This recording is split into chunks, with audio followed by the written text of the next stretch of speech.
Monkey King. Hello. I am Kayoshiken, and I'm appearing without my mask for the first time. Mostly because this is going to be a pretty long stream with me talking a lot into the mask, and I don't want to do that with that mask on. But hello, I'm doing something a little different, which is over the past few years, I'm really into D&D. And over the past year, maybe two, I got into creating games, GMing, DMing, whatever you want to call it. And one of the things that I did, because of the way that my brain works, is I find it very difficult to just write. And I've seen a lot of the things that they have around like Evernote, and you can build certain things, and none of that worked for me. So I had to build my own system. In building my own system, I thought that it might be useful for new people that want to become game masters, create games, things of that nature. So I wanted to bring that together in a stream and sort of show creativity, but also people jumping into D&D, how to create characters, all those different things. And I thought the most fun way to do that would be to do a randomized series. So what I want in the future is for you guys, people, hop in stream, hop in the chat, talk to me about, hey, why don't you add this? Hey, why don't you add this? Hey, why don't you do this? But for today, what we're going to do, since we have no one live right now, we're going to do a wheel spinner. And just for reference, I did this with my friends. They added a bunch of things to this list. You can see here, based on a rock, based on a movie, based on a bush. We made it as random as we could. The idea being that I have no idea what's going to come out of this. And we're going to try and make a one-shot out of this stuff. If anyone hops in the stream, feel free to give us your ideas. We'll do that too. But otherwise, let's find out what we are going to be creating today.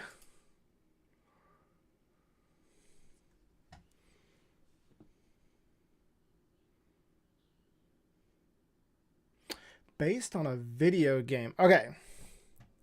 You know what's funny is we did this before, and we did this based on a celebrity, and we picked a random celebrity, and it was actually, I found that easier than based on a video game, because now I gotta pick a video game. Let's see here. Give me a random video game. Random game generator. Man, settings. Oh, what on earth? No, heck no, am I accepting all those? Random game generator. Son of a, I can't pick a single thing in here. Pick a game. Is this gonna work? The one below it said random video game generator, so maybe that would be the best one. Nope. Right here. Randomize. Oh wait, that said something. That said, what did that say before? Never mind. You won. You got Super Monkey Ball. Okay. Super Monkey Ball. What is the story of Super Monkey Ball? What?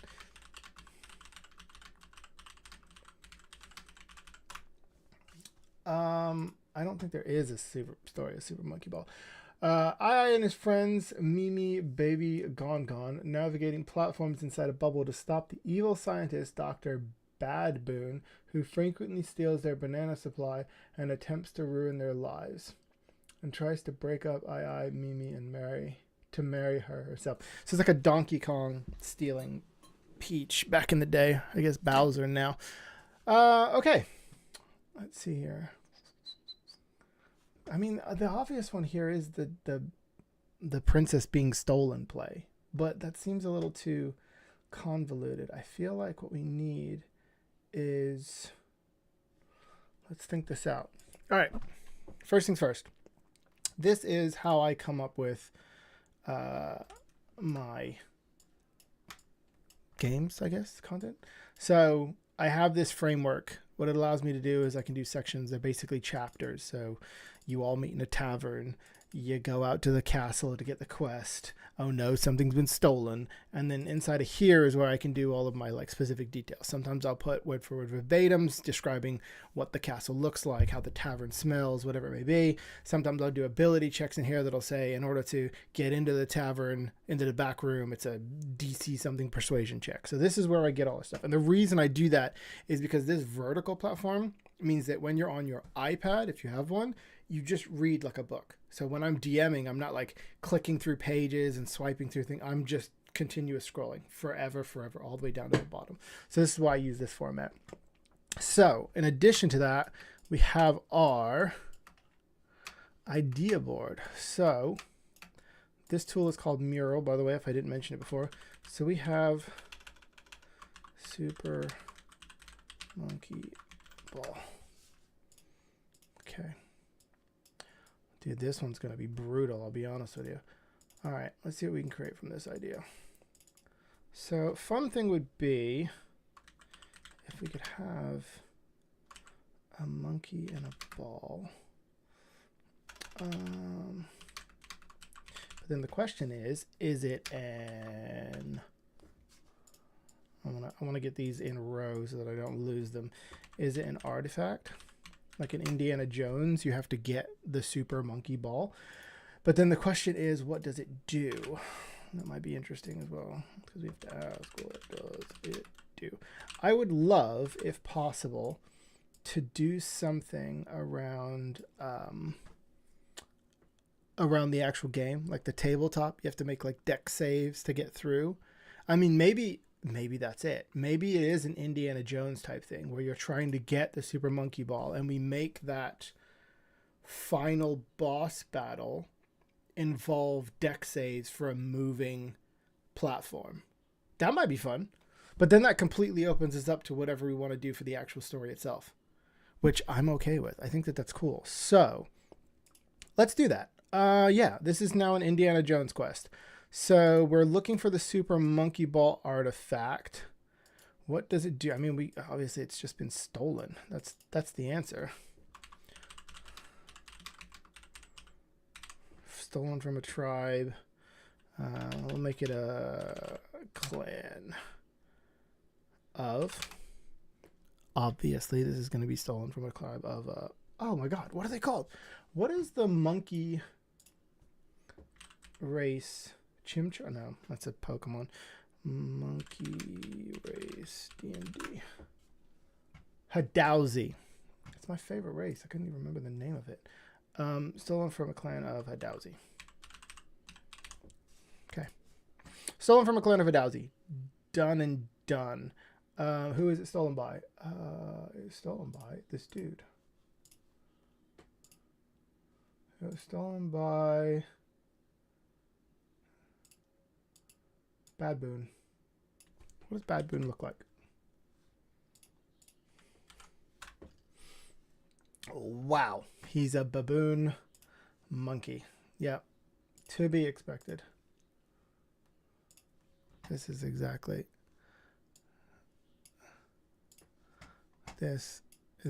how I imagined him. Okay. Bad Boon. All right. Let's see. Let's write evil in here, otherwise I'm going to forget it. Evil Bad Boon. All right. So let's make this interesting because we want to do like a text.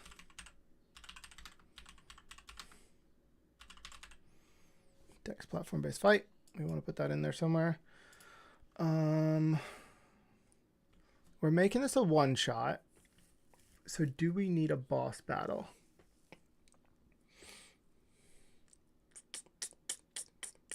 Yes. I mean, there's two options that we have here. We can either make it a boss battle at the end, and then obviously the resolution, so that whatever it is afterwards, or we do a boss fight beforehand, and then when you go to get the monkey ball, that's when all the platforming starts happening. Because I'm wondering what the deal is with the fight. Yeah. No, this is cool.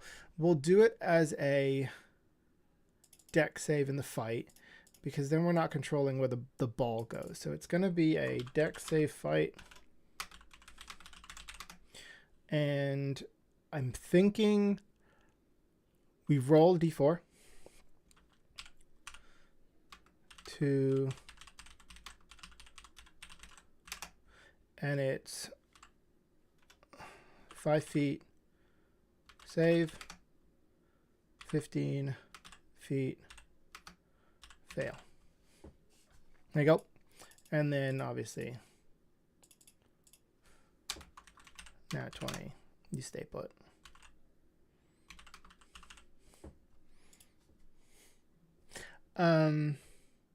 Yeah, I think that works. You know what? Let's add another one here, though. What if you can use your reaction for... you can use your reaction for advantage. But then you don't have your reaction going forward. So you've got some choice here. So you can say, hey, I don't want to be moved 15 feet. I'm going to use my reaction. Give me advantage. But now you've lost your reaction for maybe some of the moves that you have. Maybe something's going to attack you. Yeah, that'll take care of those. All right, so now we need to build a story, though. So Evil Bad Boon stole it from these monkey people. So how do these monkey people... I mean, let's do something fun, right? Let's do banana message. I've been playing a lot of Sea of Thieves, and so you have a lot of like messages in bottles. This is going to be a message in a banana. So peel for message.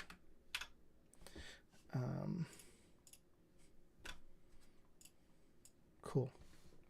And I'm already thinking like the players will get that. Let's make it a bowl of bananas for players if no player have ruckus from a tavern.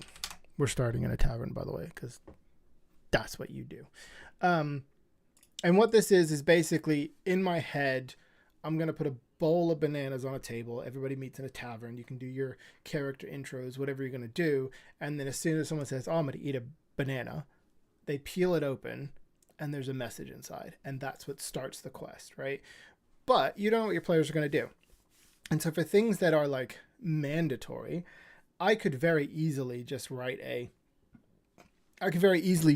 so that someone in the bar yells, what the heck is in my banana? Blah, blah, blah, blah. And someone freaks out about it and they just throw their banana and they yell at the barkeep. But when they throw the banana, it lands on our player's table. And inside there is the message. And that's how you start the quest, right?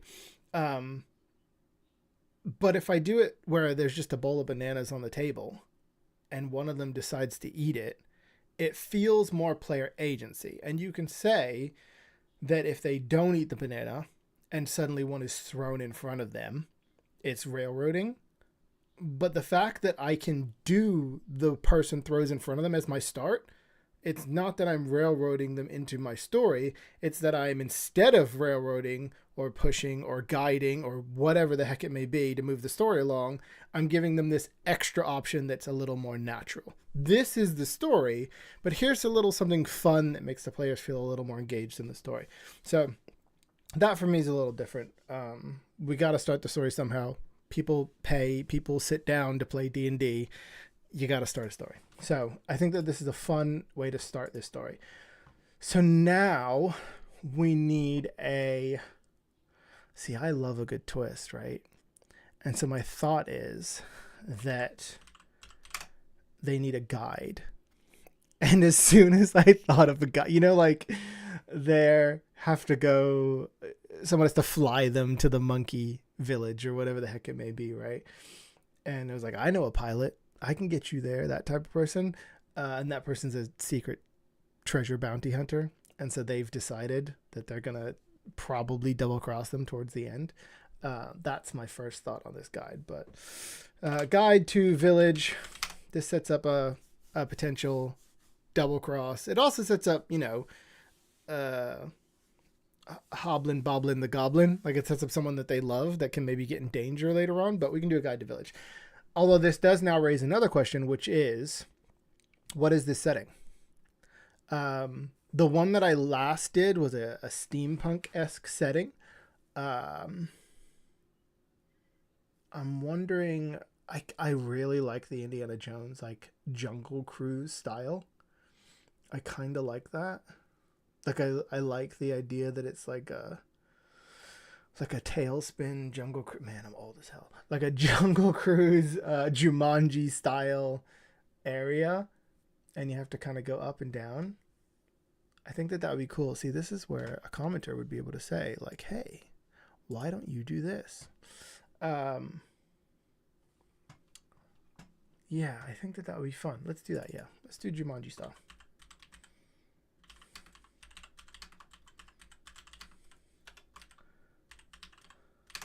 For someone that has trouble spelling, doing this in front of you guys is an absolute nightmare, I'll be honest with you. Okay. Jumanji style jungle cruise. So, you guys, let's see. They start in a tavern. The banana ends up on their lap. It is our, where are we at? Village of Hadowsies. There it is. Our village of Hadowsies have had their monkey ball stolen.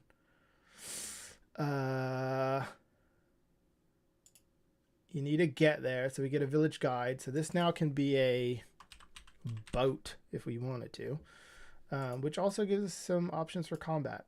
So if you're more combat heavy, you're less combat heavy, I think that this helps out. So yeah, let's do a boat, and this is the end fight. Then we have to navigate. Yeah, let's give our trackers a lot of so we can do tracking and traps. The biggest issue that I have when writing D&D is I'm really bad at one-shots. Like, I'm really bad at one-shots. I will immediately make a one-shot into a 3-part episode because that's just how it works. So I'm trying to make this as streamlined as possible, where you're just hitting the marks. And so it is find out about the quest, travel to quest, meet people, finish quest. But we need some fun stuff in the beginning. So we're probably going to do some tricks and traps on the way. And then some sort of temple puzzle, I think would probably be a good one. Yeah, I think that'd be cool. We got to figure out what this temple puzzle is going to be. Not a clue. But I'm okay with this. We now need names for this place. So we're going to go back over to here. So this is... what is this? This is the opening. This is our opening. Okay. So first thing that I do... I'm not going to do all this stuff today because... Number one, I'm not finished with it, so it's going to get a little difficult. So we're going to go down here. I think I did it. Did I just click that? Oh, son of a. Here, click that off. Move all of this down to here.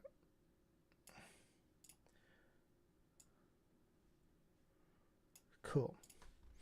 This is the first thing I do, and it's really so that I have all the space I need to write in here, and then if I get to the next piece, which is going to be probably them in the tavern and the things that they get to do in the tavern, that's where I will scroll up the next one so that we can do it. So let's do our opening.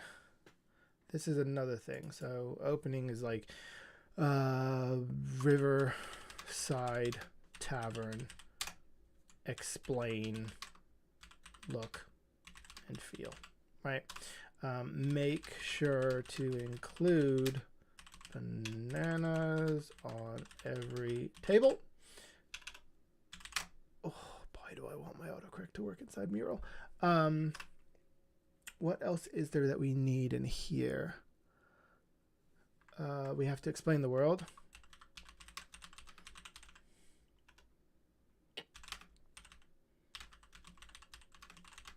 Explain the world the players are in.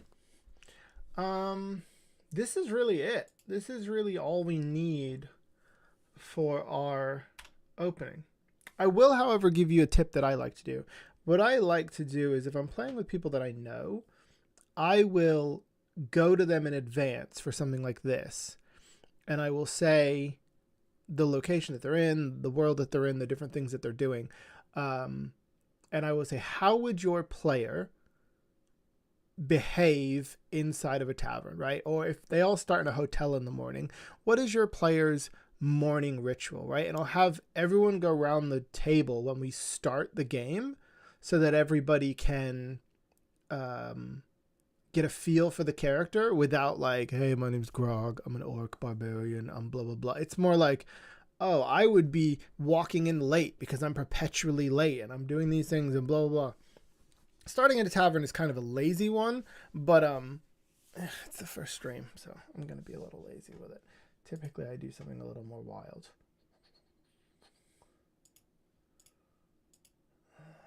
Damn it. You see, now I want to do something wild. What if we don't do a tavern and instead we do a market? Yeah, let's do a market. We're doing a market. Explain. Yeah. Forget the tavern. We're going to do a market, and then that way you can give all your players, hey, you're going to be going around in like a Jumanji Jungle Cruise style world around a market. What would your players be doing? And then that way it can be like, oh, he would be looking at the weaponry because he's really into this kind of stuff. Oh, he would be checking out the food because he's perpetually hungry. And then everyone can kind of give a little tidbit on their character without having to do, as I said, hey, I'm Grog, I'm a barbarian. Hey, I'm blah, blah, blah. We can do it this way. Yeah, so we're doing this. So Riverside Market. Explain look and feel. Make sure to include, see, now we don't have bananas on every table. So we're going to do... make sure to include, let's say that it's banana season. Like, make sure to include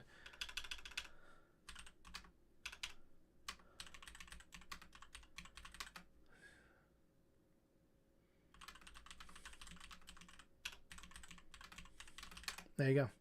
We've just made it like banana festival. The bananas get harvested from upriver where the Hadausi live because they're really good at banana farming. We're setting some world building. We're setting up a way to do this. This works. This works. Okay. So once I've done this, and I'll do it for all of my sections, I then go in and I start adding more detail. This one obviously isn't going to have any like saves, rolls, dexes, or anything. It's purely opening. So what I do for dialogue is I grab me one of these.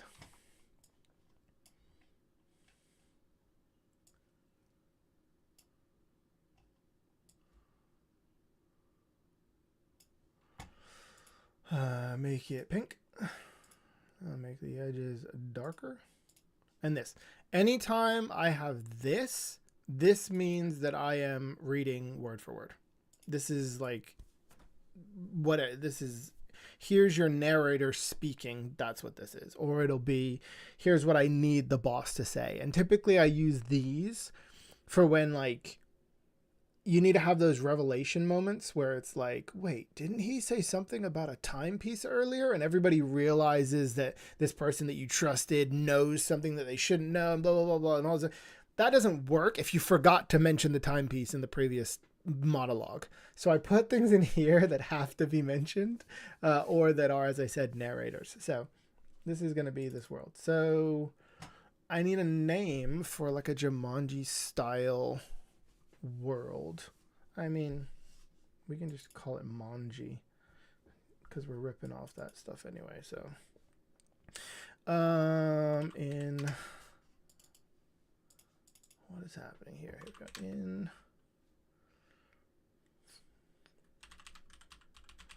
of the Manji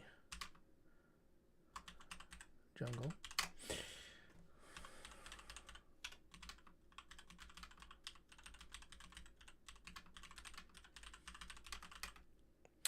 Several see, this is why I don't like my spelling being on display. Several settlements have cropped up, lining the Great Manji River.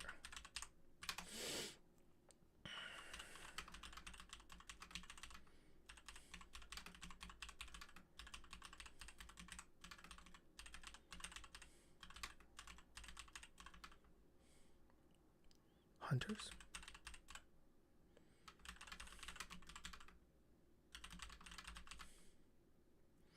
Now we need an outpost. Where are we meeting that this market is housed? I mean, it'd be like a Mirage. Is that? I mean, once again, you don't have to be really complicated with this stuff, like the Oasis outpost. Done. It's called the Oasis. Everybody knows the Oasis. The farmers come in, the traders come in, the hunters come in to sell their ways. Everybody goes to the Oasis outpost.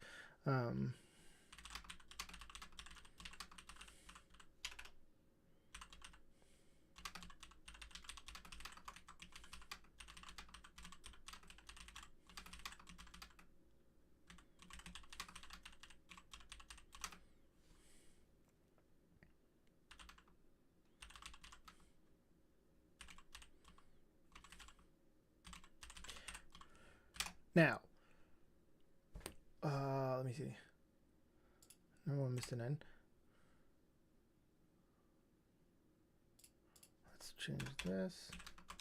Now, one of the things that I'd recommend doing is when you're world building, I explain in here, explain the world the players are in, right? I need to explain the Riverside Market, which I have done, right? But because of the way that we're building this, which is that we already have our overview.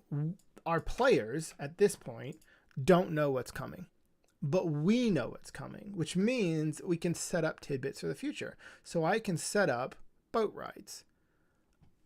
So I'll put in here,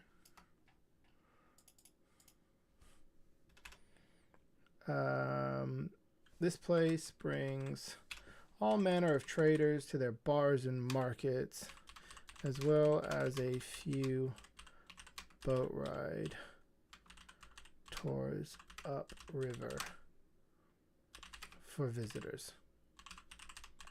Done. So now we've established in their heads that they're boat ride visitors. So later on, when they get this this note inside this banana, and the note's going to say the Hadauzi tribe upriver, we can have them go, wait, there's tours here. I know that about the world. Let's go see if we can find a tour to take us upriver. Or if they don't remember that, then a barmaid or a local person or whatever will be like, oh, you have to find a tour that'll take you that far upriver. I only know one crazy enough, right? And then we move on with the thing. But it gives our players the ability to have those aha living world moments, because we know that they're there, so we just set them up for success at the front end. So that's what we're doing. Let me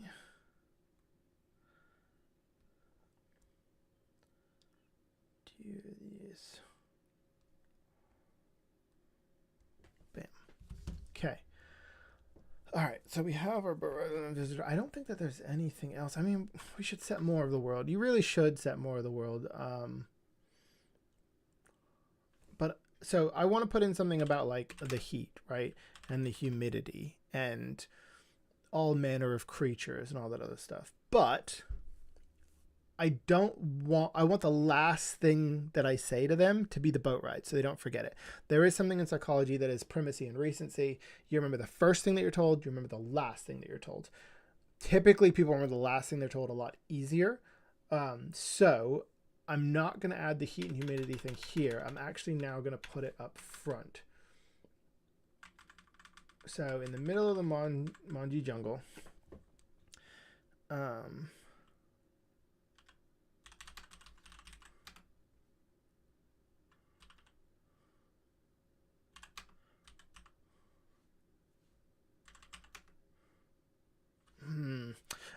I want to be like it's muggy, sweaty leaves, but that seems gross. So in the middle of the morning.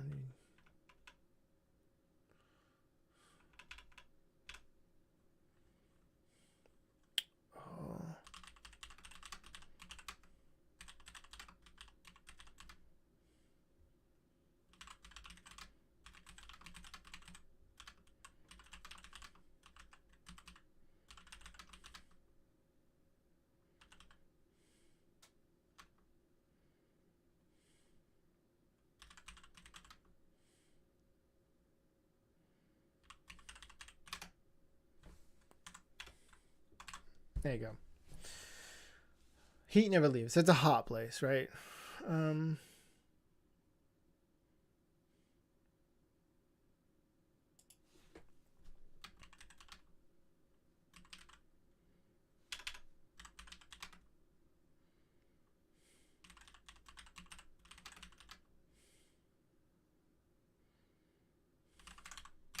So what I'm avoiding here is I want to say like swamp bugs or swamp insects or those kind of things. Because I feel like if I did that, it would set the tone for what kind of insects that we're talking about here. But I don't want to use the word swamp and then confuse people with the word river. So I'm avoiding the word swamp and I'm sticking to the word river for that reason. So let's get this going.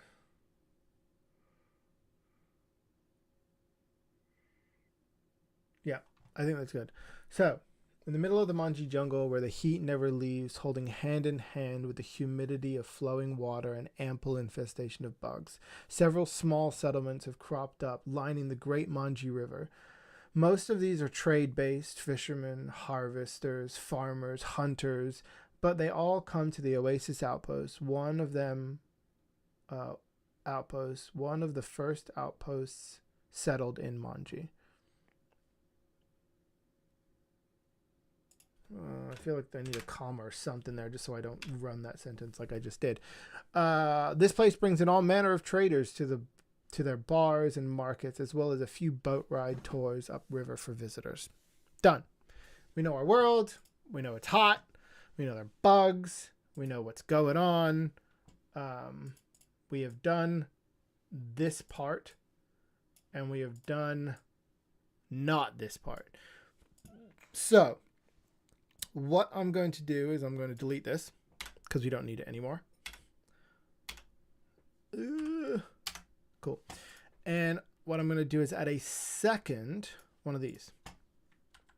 Then I just copy and paste, put it here, delete, done, right? I'm not doing a bunch of time doing all kinds of stuff. I just need here. What I need now is the market. So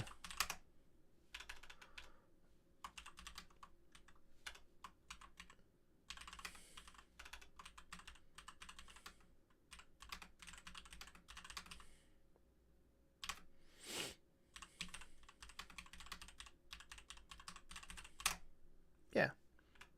Let's make this place known for its water and its refreshments, right? Like it's a place you can go to do things.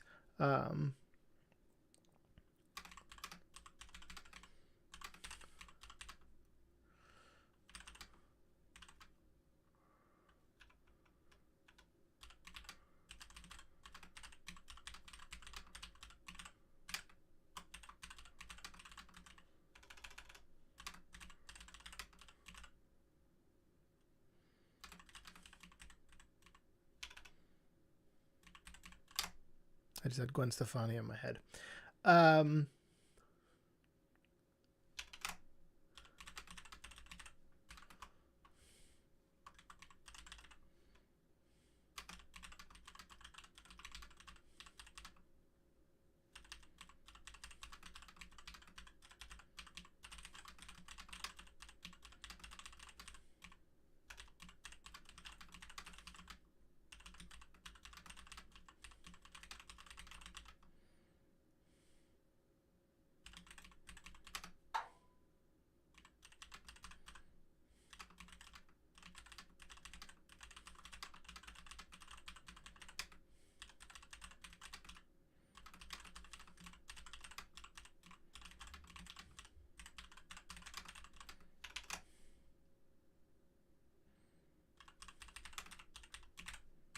Done. That should be trading. All right. So my thinking here, I want to make the bananas like a key part, right? I want to make them enticing so our players will interact with them. I'm not going to tell our players to interact with them, but I'm going to try to entice our players to interact with it. If they know there are bananas everywhere and this is a sweet treat and this is the whatever, right? They might go buy a banana. Or, you know, a rogue might steal a banana. Like, sure. But that's how this is going to be. We've made it so that we have up here, you now know Manji. Down here, you now know the outpost. So here, we already did both of these. So here, what we're going to do is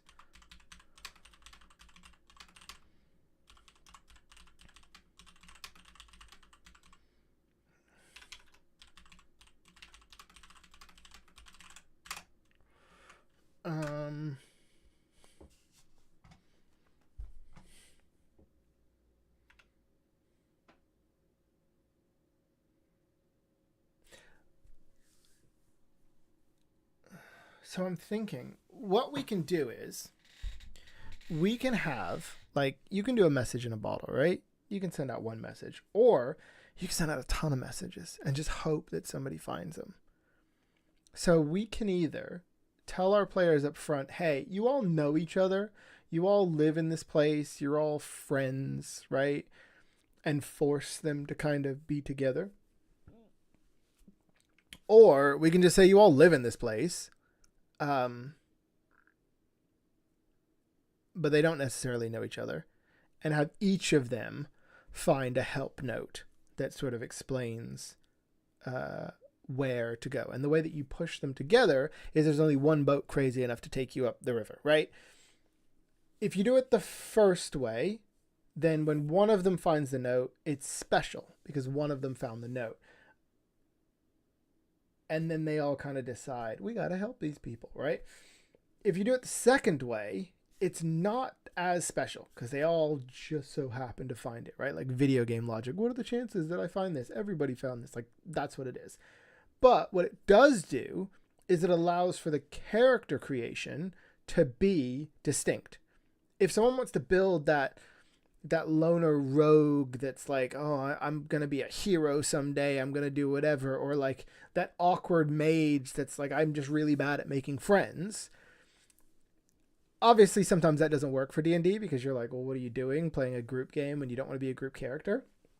But with a story like that second one where you all find a note and then they're all pushed together because there's only one person that'll take them upriver, it allows for those characters to exist where you can be your own person and then you can move in. And that's how that works. So I think we'll probably do the second one. Well, hi. How you doing, Brooke? Glad to see you in here.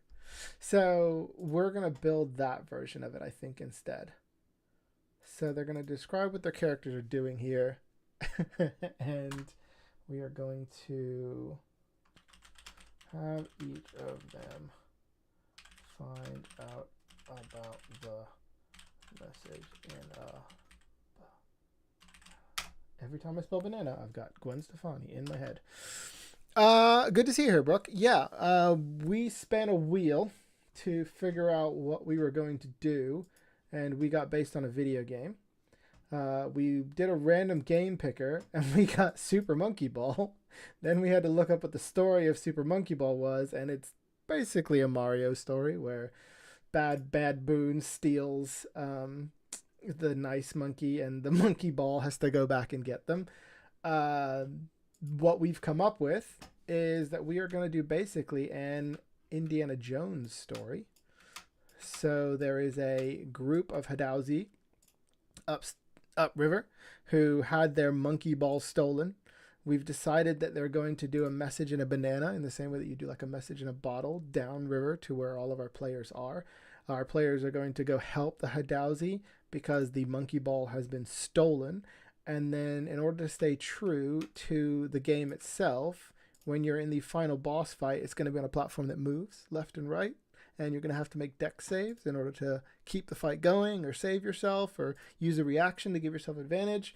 And so we're now just writing out that story. That is the story that I came up with based on randomly getting Super Monkey Ball. And we're doing that story right now. So this is fine. I need to and a banana. Okay. So I have to describe this right, which means now we need to include what the message is going to say. The whole help. I'm in a pickle. or a little banana, whatever it may be. So let's have it be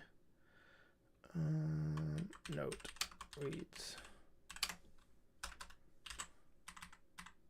I'm just doing this because I want to highlight this. There you go. Without highlighting this.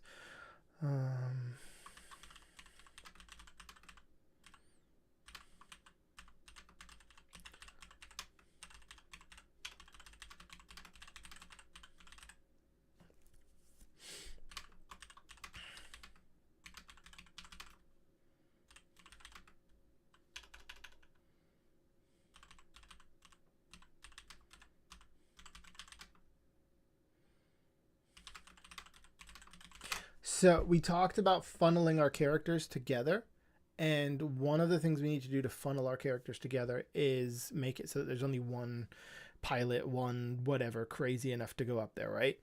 So let's give an obstacle. Let's make it, you know, if you can make it past the rapids, right? Rapids are easy. There are other options. Brooke, if you're still there, give me an obstacle that you might find on like a jungle cruise that would make someone crazy enough to get past it. So, I don't know, an animal, a tribe, some bad water. I don't know. Whatever you can think of, I will add it in there. And that's what we're going to do, is we're going to make it past the blank and...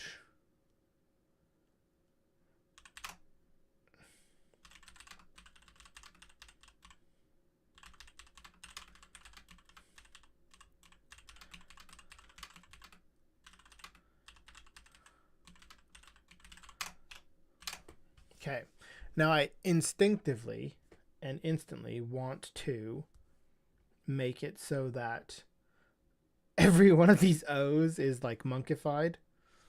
So they're all, you know, please help us, that kind of thing, where it's like very monkey, which I would do if it was a voice note, but since it's not, since it's a, since it's a, letter, why don't we just say like some preamble?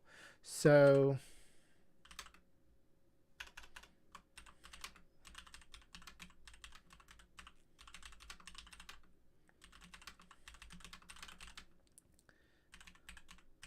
the words are smudgeable. It seems to be banana, but not from this banana. Well, before the note got in this peel, it already had.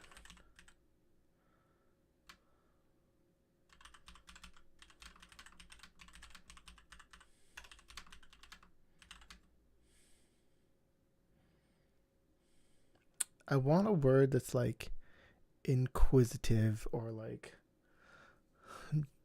dirty monkey fingers, but I need a better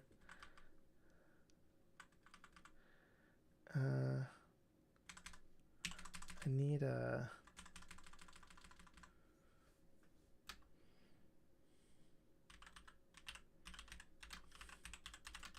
there you go.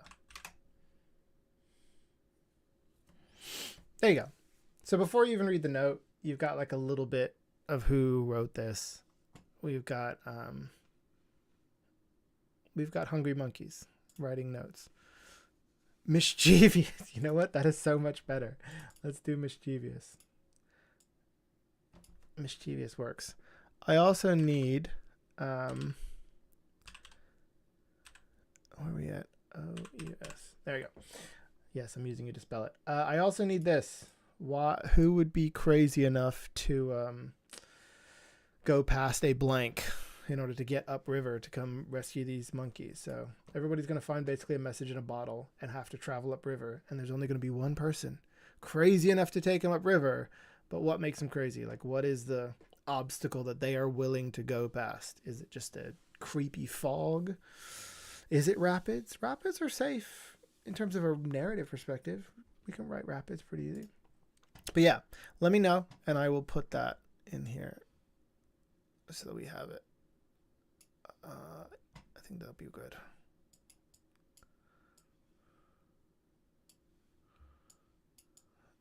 I'm just moving things around on my board.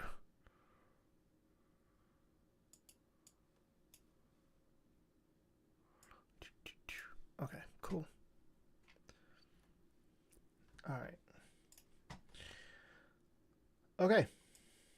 So this is our opening, effectively. Didn't mean to do that. We have location. We have where the players start. We allow the players to talk about what their character would be doing so that everyone can have their own flavor. We're not pushing anything. Have each of them find their own message in a banana. So as we talked about previously, if nobody buys a banana, there's a ruckus. We originally had this in a tavern, but since we're no longer in a tavern, we'll just have a ruckus in the market. I mean, we can change this. It's not going to help, but we can change this. So we now have a ruckus in the market. So actually, we should probably put that in. Have each of them find a message in a banana. If they do not find a message in have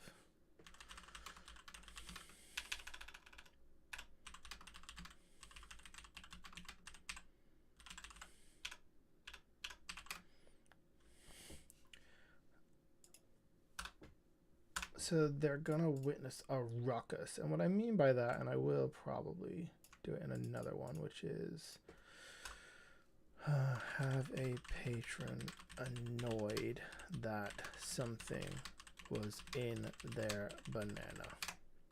And this is obviously our note. Done and done. I thought for sure you were about to drop a ruckus in a restaurant. No, but it is Friday. We still have that we need to do. Okay. So we're done. We are done here. Done. So our opening is now done. There's no checks in this, obviously. No deck saves, no anything that you need to do. I mean, if we... Oh, you know what? We can add it. We're going to add a deck save. We're going to add a... Not a deck save. We're going to add a save. We're going to add a save. It's a low save. DC 10.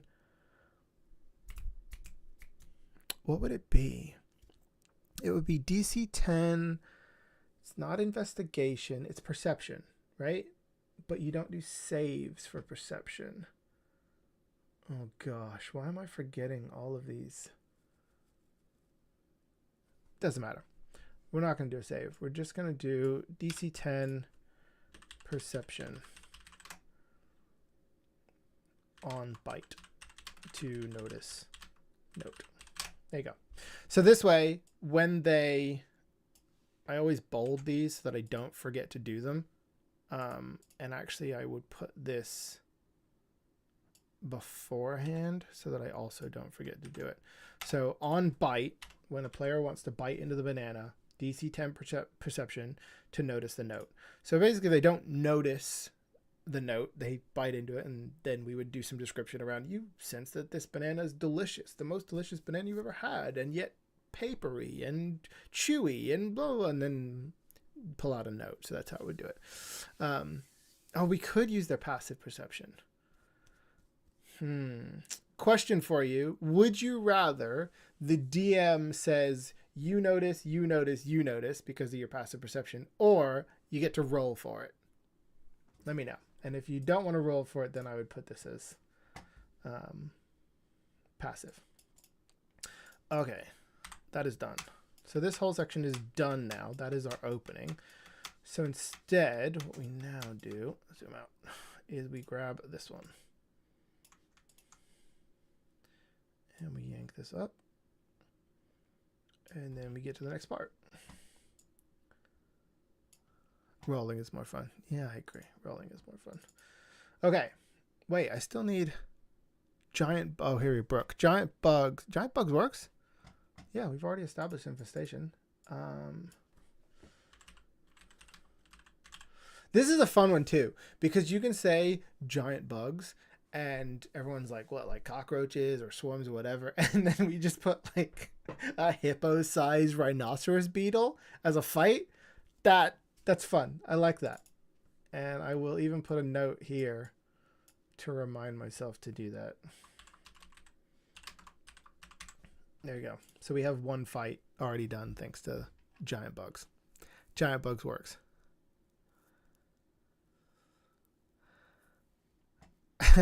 Those that miss it eat the whole paper. Yeah, you only get half the note. Okay, this is cool. So now, I like giving these things nice names. So I think I know a guy. Okay, so they now need to find someone to take them up river. Only one person crazy enough. And because of the bugs.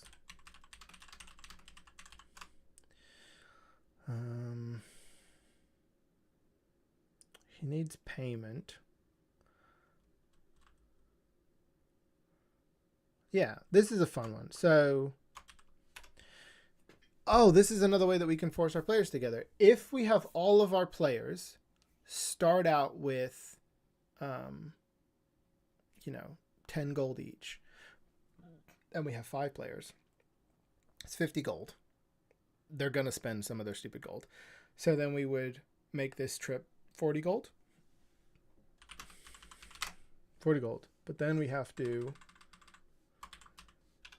remind ourselves up here as a DM.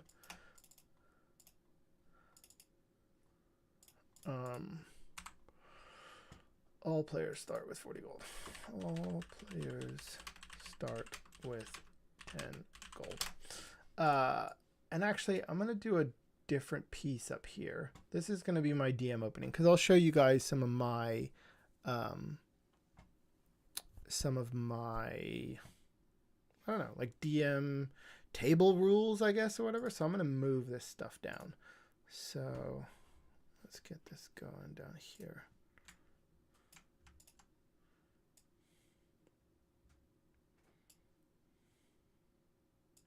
This is all going to go in the wrong place. I know it. Because what I want to do is I want this here, which is fine.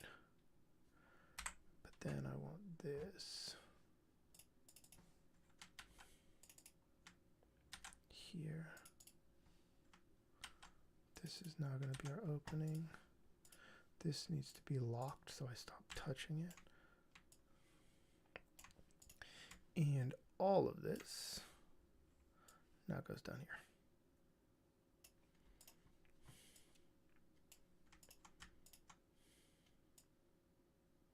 Cool.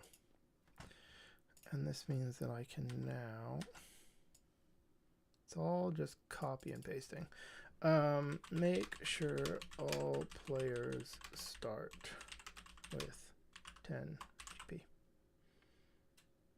You know what? And 5 silver pieces. And then we will see. This is where we bounce back and forth, because what we're going to do is we're going to add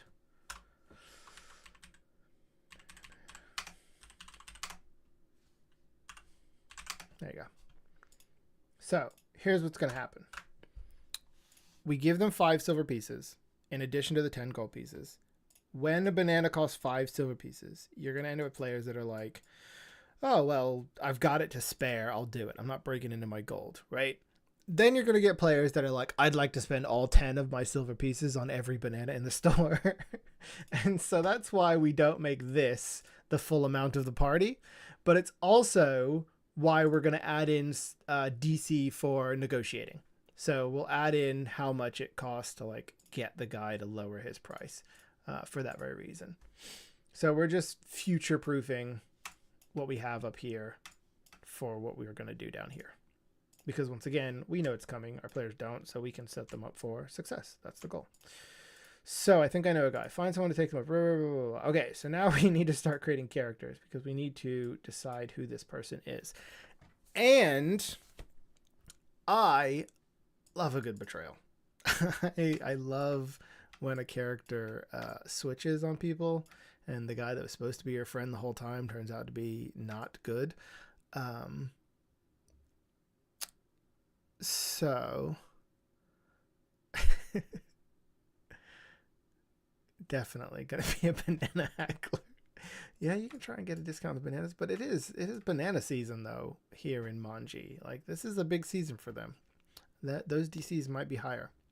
And I'm not gonna put DCs in for haggling on the bananas and stuff like that, because that's all fun. Like, if you want your players to do that stuff, like, just you decide the DC's low or high, that's for sure. But we need, where did I put it in here? Boat, village guide, yeah. So the person that knows how to get to the Hadauzi village, we can make it so that the DC to convince them is really, really low, right?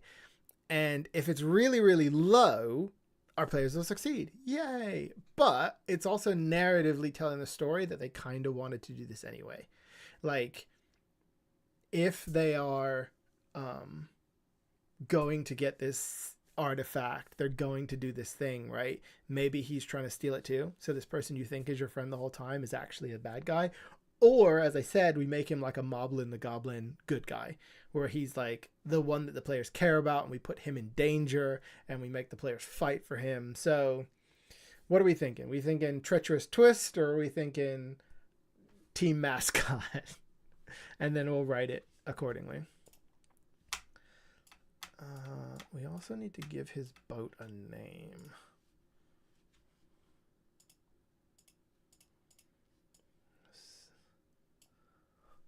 Son of... Is that the name of the boat, or are you upset that I'm making good guys into bad guys? So we're here. We also need to add... So only person crazy enough is going to be village. We've got mascot. Okay. Mascot for comedic tone. Deal. Okay. So let's think. Give him a ball in the cup. All right. He's going to be a mascot. We've agreed. What can be fun about this? Let me look at this. This is what I want to do. Oh, yeah. They call it species now, don't they? So what would be a fun, like, steamboat captain race? Like, I'm thinking something that can barely touch its own pedals would be pretty funny. Or, I mean, gnomes are a good one. I love a good tiefling. What the heck is a boggart? This is new. Oh, these are all new to me. A bugbear. Done and done. Bugbear.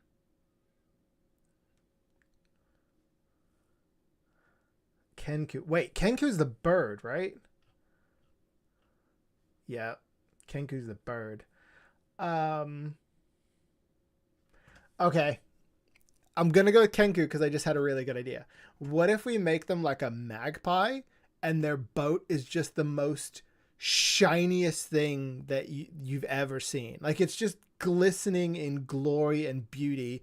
But when you get up close to it, it's all like bottle caps and different things. And so you can offer him gold, but he'll take a shiny gold piece more than a non-shiny gold piece. Or he might even take just something shiny from your pocket and be willing to do it. And it's not so much that he is, you know, crazy enough to do this. He's stupid enough to do this. And it's because he's kind of a bird brain, but with a good heart. I think that works, right? Yeah, I think that works. So let's write this out.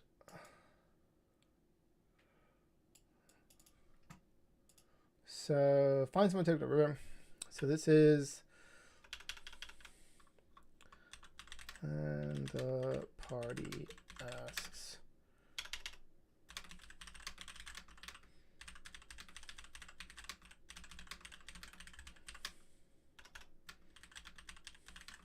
Oh,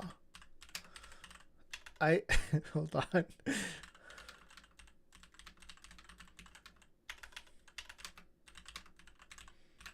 I just thought, like, we need to give this person a name.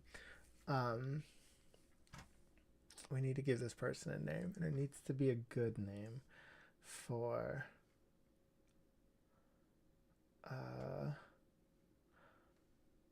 I'm thinking like.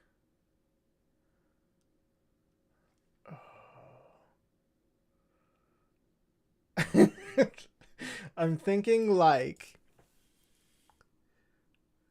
Sparkles. Hear me out. Because their name is not actually Sparkles. Everyone in the town calls them Sparkles because of how poorly they do business. Because they'll take anything sparkly, right? And when the players call him Sparkles, he gets very upset. And whenever anyone calls him stupid, he gets very upset. Because he's not stupid, he just likes shiny things. And he sees value in the things that other people don't. And it's not his fault that you don't understand the value of a shiny bottle cap. Does that make you want to fight for him? All right. And I'm going to go with Morris. Do you mind if we change it to Maurice? I don't know why, but it feels more fun. Okay. We've done this.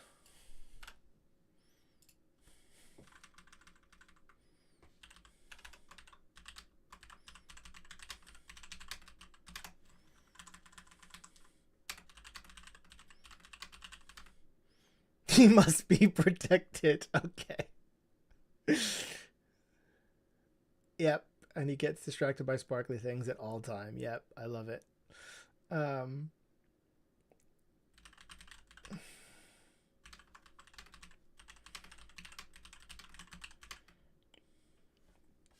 Okay. So we've already done this. That's done. It is 40 gold. Okay.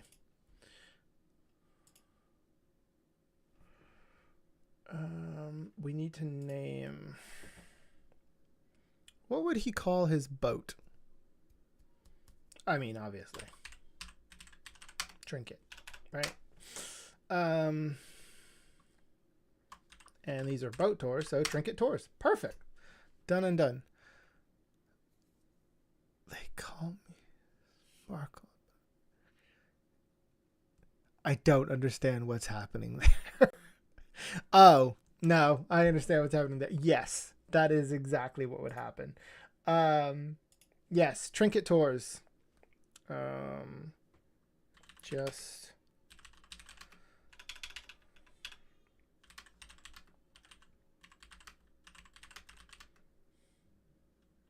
past the tavern. We just need a location so that it goes somewhere. Past the trading post. There you go. Just so we can tell our players where to go. Okay, so how are we going to introduce... let's duplicate this so that I have another one, because I'm going to need another one in a minute. How are we going to introduce Maurice?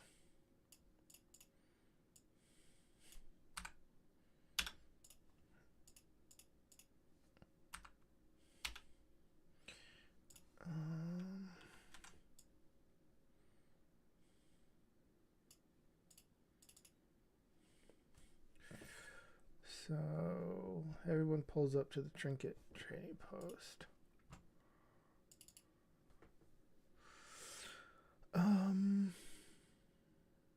I like the idea that there are different boat tours for different people, right? And Maurice is the only one that is stupid enough to take you past the bugs.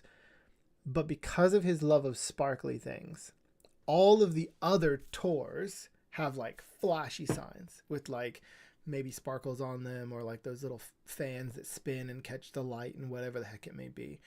But Maurice's is like plain, because anything sparkly he's keeping, and maybe he thinks the others are silly for putting their sparkly things on the sign because he can't enjoy them from his boat.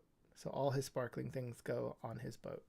So we're going to say, as you walk down the lane of boat tours, you see sign after sign, each more flashy than the next.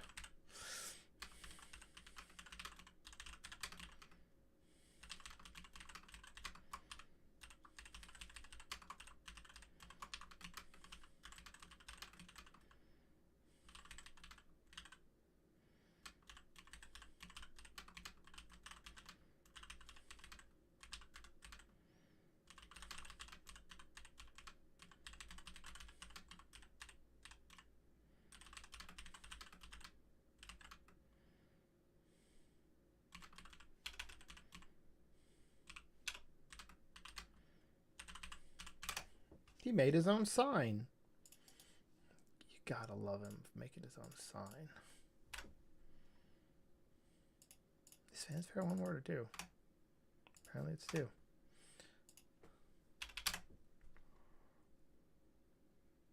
Did I misspell scratch that badly, or is my thing just freaking out on me? Oh, it needs a T. Yeah, I know. Okay. We would then let our players decide what they're going to do. Don't necessarily force them in, although it is a one-shot, so it really should force them in so that things kind of move along quickly. Yeah, we're going to say because this is a one-shot, we'll move them along. We'll move them to as you walk in. If this was like a campaign, I would do the whole like, what do you want to do? And kind of let them be like, I want to get into disguise first and blah, blah, blah, blah. And we'll still let them do that, but we're just going to do it after we introduce Maurice. So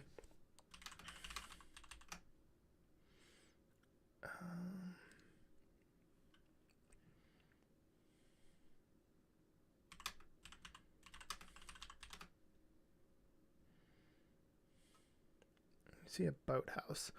So what I'm thinking is all the other tours have their boats on display, but Maurice keeps his boat locked up because it's his shiny thing. Why would he have his shiny thing out and whatever?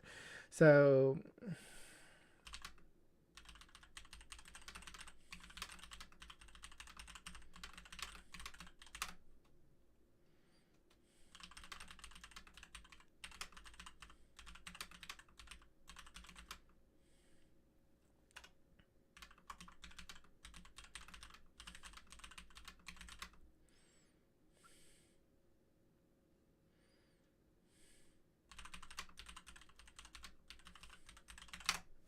wow, I spelled chimneys right first time. So this one is obviously these boats are riverboat cruises. They are soot covered and coal powered and all those other things. And so they have soot covered chimneys. They're all made of the finest wood. But Maurice's is obviously going to be the shiniest thing that we can imagine. So we're going to set contrast by making theirs soot covered.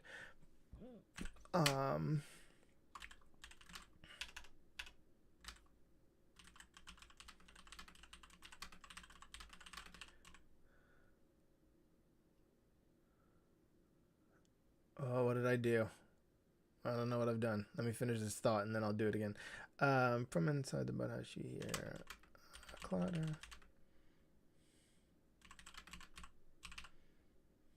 How do you spell squawk? Why do I feel like it's like W? It's not. It's a W. Wow, that was weird in my brain. Let's see.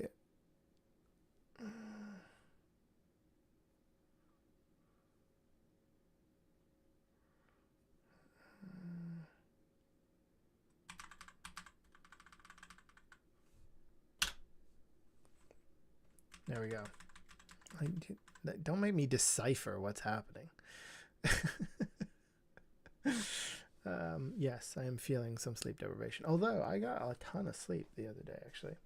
You hear a clatter and a squawk. The door opens to a blinding light and a blinding light and a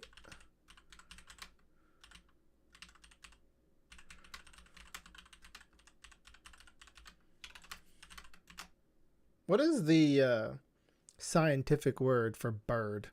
Like bovine is cow. What is bird?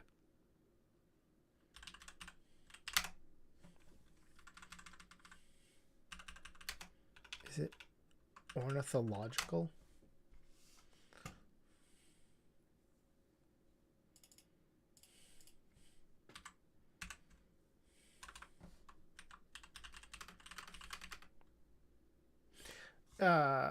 We made this a Kinyu. Whatever the true or in a Kinyu are most often found in the Shadowfell.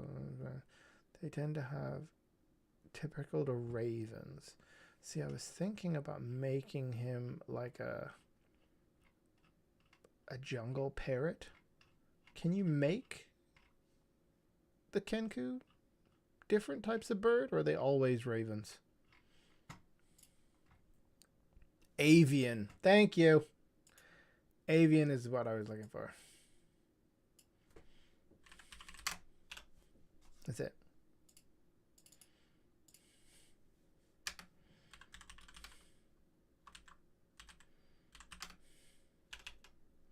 For your small Kenku.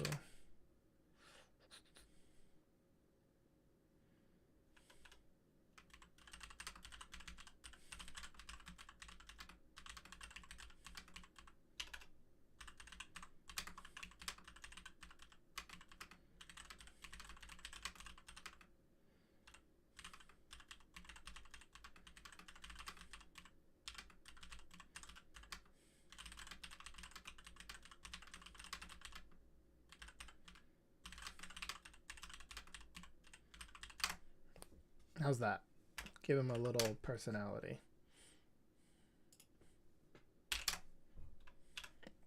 Before you is a small Kenku. After collecting himself, he stands proud as one can stand with two feathers on your head, clearly going their own way after your own way with the styling you tried earlier.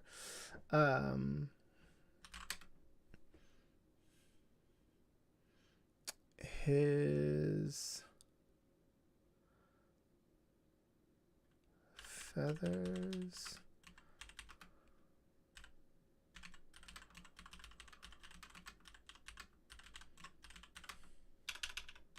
Aside from a few clearly died.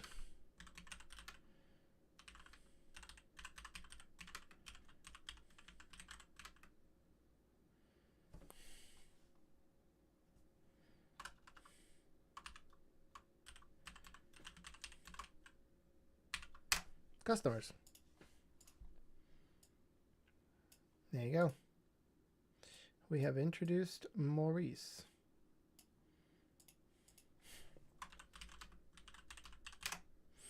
I don't know how you spell M-O-R-E-S-E. How do you spell Maurice? Morins. I don't even know where I would learn how to spell Maurice. DJ Maurice. He's got frosted tips. He's got tropical tips. They're probably like teal and red. He's bringing out his inner cockatoo. Yes, that's how you spell Maurice. Thank you. Maurice. Thank you, thank you, thank you. Yep.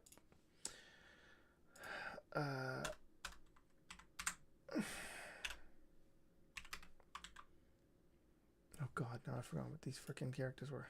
What are they? Raven folk. Why would you have Raven folk and Kenku? Never mind.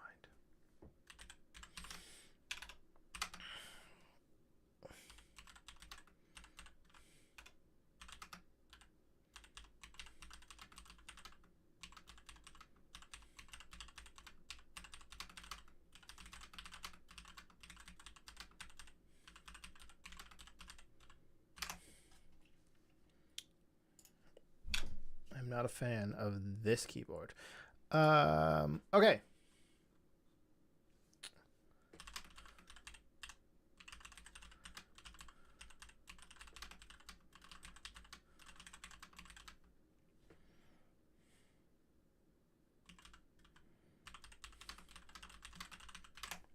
Okay, so he's allured by shiny things, which means I could probably make a deal with him. Anything else we need?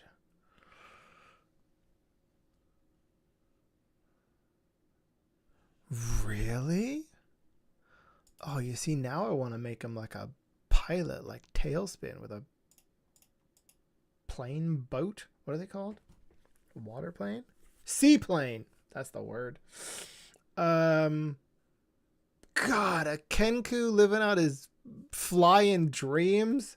Would it make us love him more? Yes. Would it mean we'd have to change the bug fight? Yeah, let's not do it right now. But next time, we will bring back Maurice for another adventure.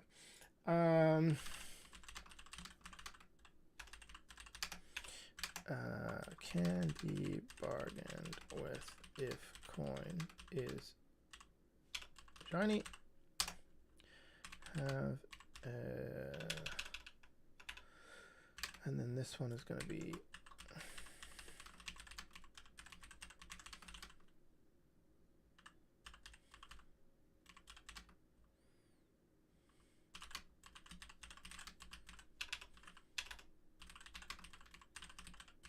there you go. Players have advantage whenever something shiny is around. Maurice is a pushover.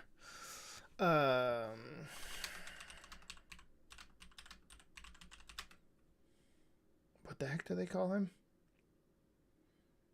Sparkles.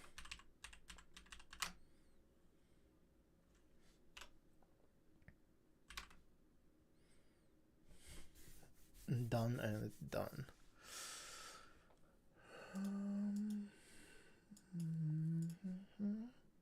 Okay. So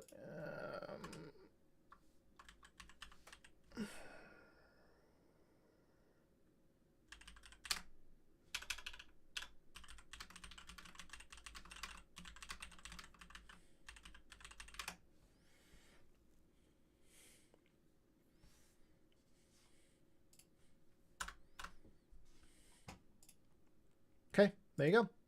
We have now met Maurice. We're gonna do his boat in the next scene. So yeah, let's do that now. His name is singing Teenage Dirtbag, but I have his name as Maurice instead of Noel stuck in my head. Okay. To adventure. Okay. So this one is going to be boat reveal. So I'm going to copy this because I got to do a second one anyway.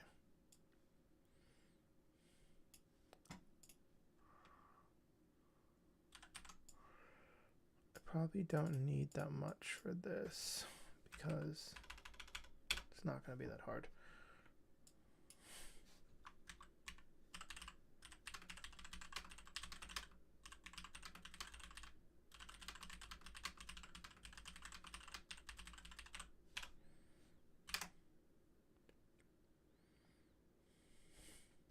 Okay. Trinket is obviously the name of the boat.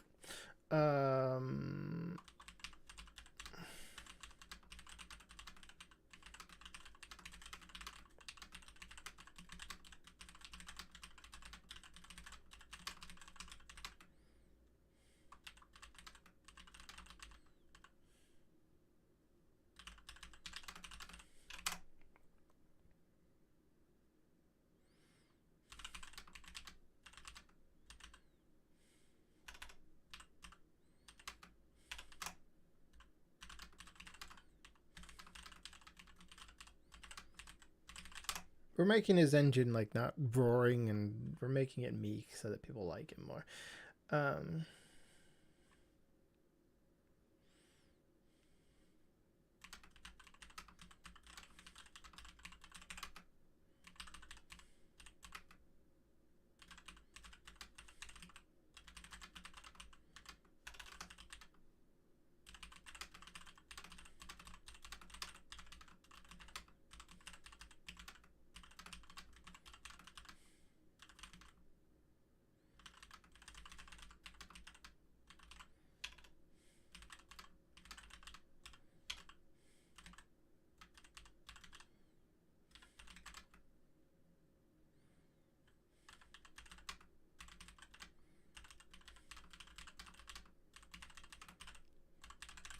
There we go. How about that? This thing sounds glorious. And then we're going to do a bunch of DC checks so you can find out that it is definitely not.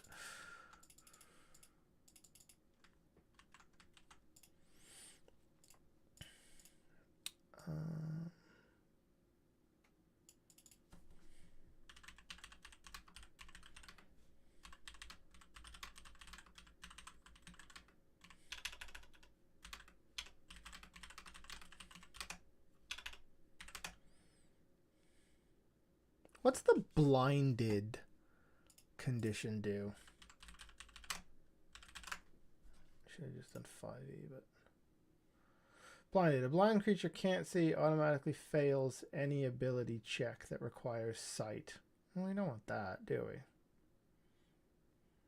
we? Nah.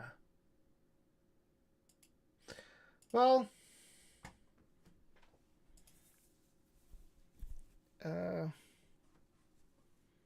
actually, that could be fun.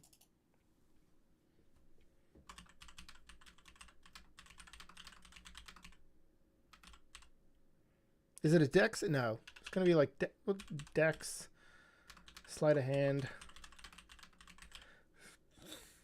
Yeah. To cover your eyes or squint or something. But we'll make the DC low. The DC is just a 10. Or are blinded. This is going to last for all of half a second, so it's not going to be such a bad deal. Players who pass, notice the boat. Players who fail one of the other ship.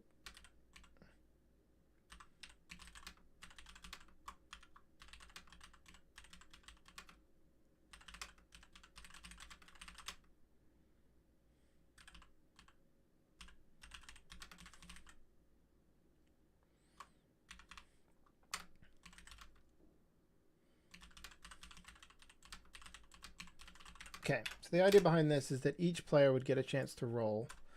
And if they fail, they're blinded. Fail, you're blinded. Fail, you're blinded. Success, you get to see the boat. And then for those that are blinded, so not blind forever, we have our captain to save them for the next turn, and then everyone gets to see the boat. So now we get to describe this trinket-covered boat.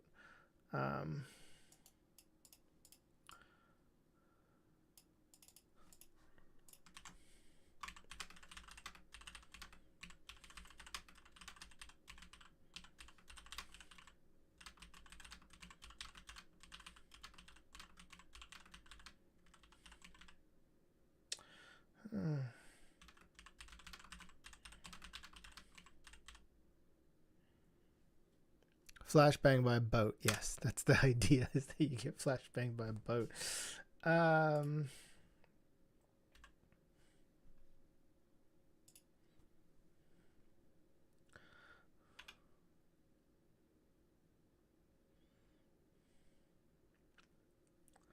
Now, do I want to say something that's made of... Well, no, not metal. Made of spoons.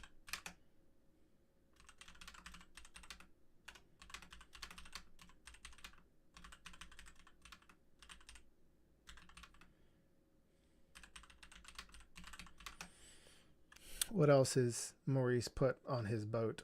Spoons, cutlery, forks, bottle caps.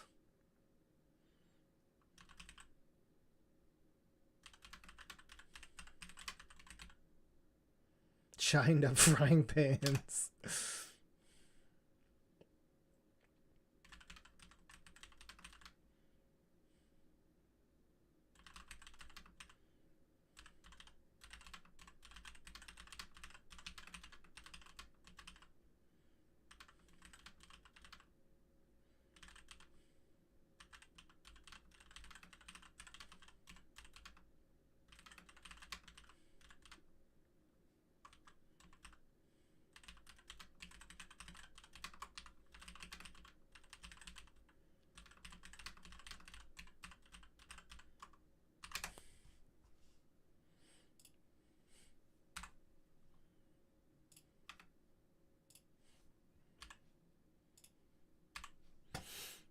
Isn't tinfoil a thing? I feel like he's got a cool hat.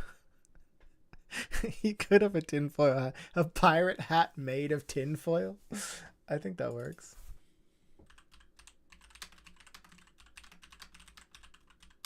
Yep, that works.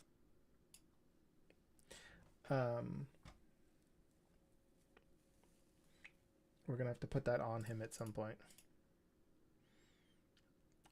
Actually, let's put it on him here.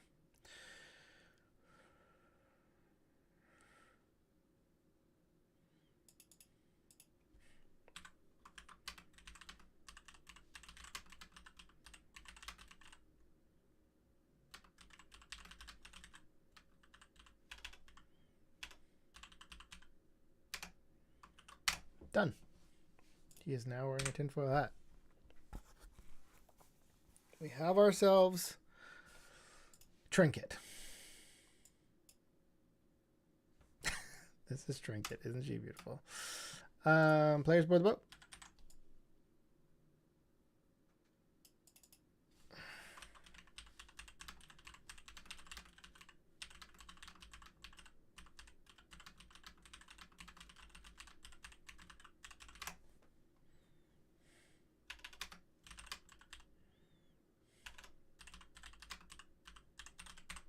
Done. Okay. So now we need to have them go. Did we even do the... Yeah, 40 gold. Okay. So whatever they've negotiated for him to take him up river. Done. So now we need them going up river, and this is where they're going to get bugged.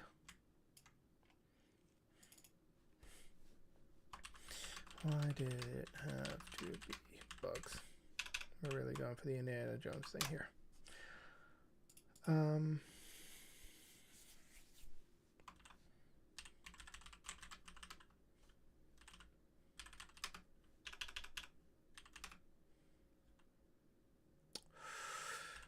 The group C all manner of creatures.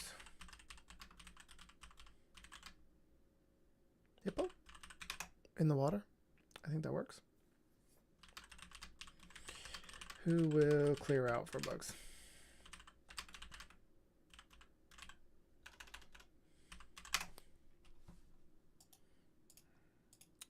I think that's probably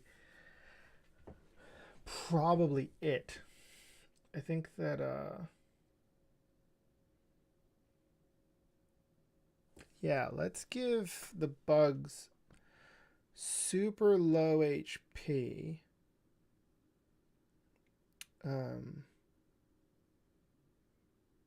Oh, this will be a fun fight. Okay, so how about this? The fight isn't with HP because the bugs don't hit the players.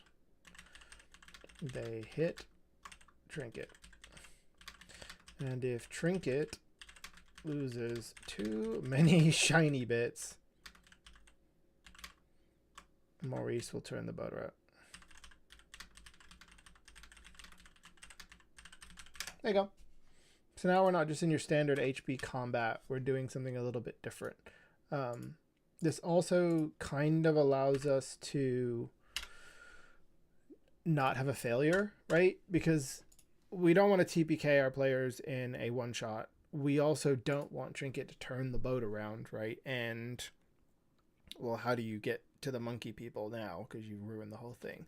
So this fight technically has no stakes in terms of loss, but we can make Maurice so sad the more he loses his things. So we can do that with that, where it's just, you know, that was my favorite button. And like Maurice grabbing at things as they're falling off of Trinket. And maybe even you have to make a deck save to grab Maurice because he's not thinking and he's trying to save that one trophy that he kept on the ship that was shined up to look pretty. I think that'd be fun fight where Maurice becomes a bit of a handful, where it's like, are you going to use your turn or are you going to try and save Maurice? I think that'd be fun. So yeah, that's going to be the fight. That's going to be the fight. So we need to do this. He's losing his shiny is a fail. Yeah, that's the hope. That's how you hope your players feel. Otherwise, they'd be like, we don't give a shit.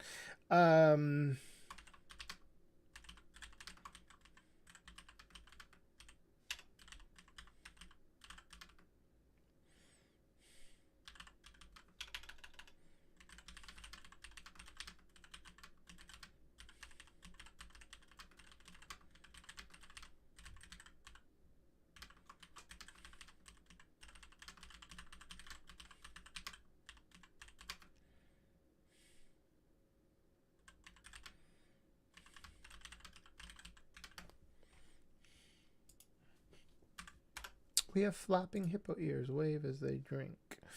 What?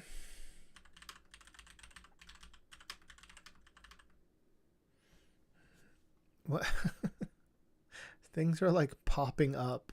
Tons and tons of hearts. I don't know what any of that means.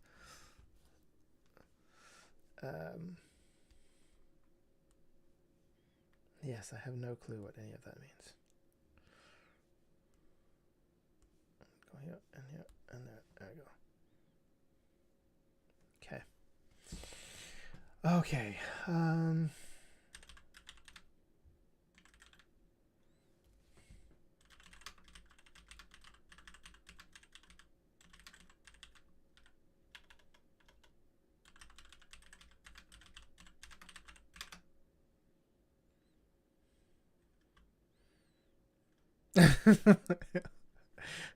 Spamming the love. Thank you. I appreciate it. I like this idea that the hippos are scared of the bugs. So you eventually do get upriver, and what little hippos remain suddenly clear out.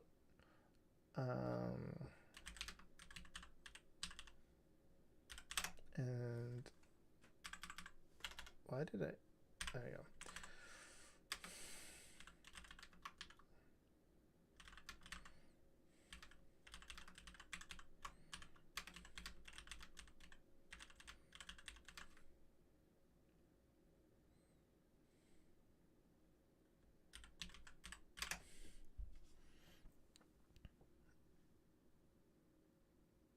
W.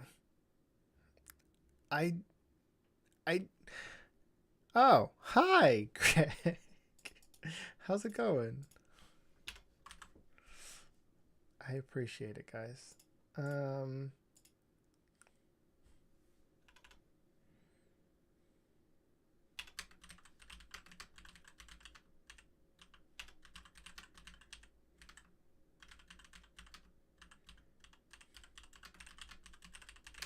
You know what? We're going to have like rhino beetles, so we're not going to have Maurice give away what this is.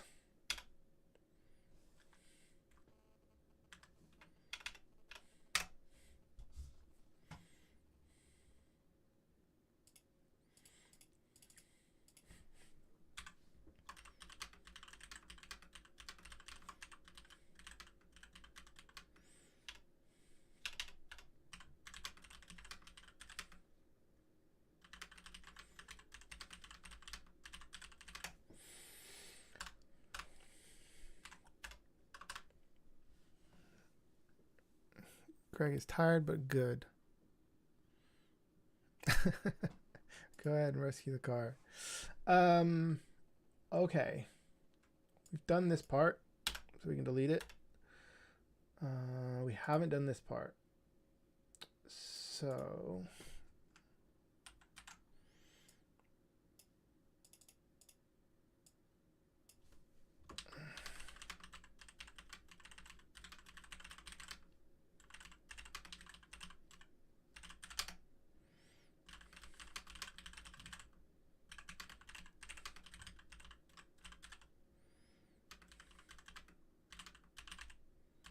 there you go.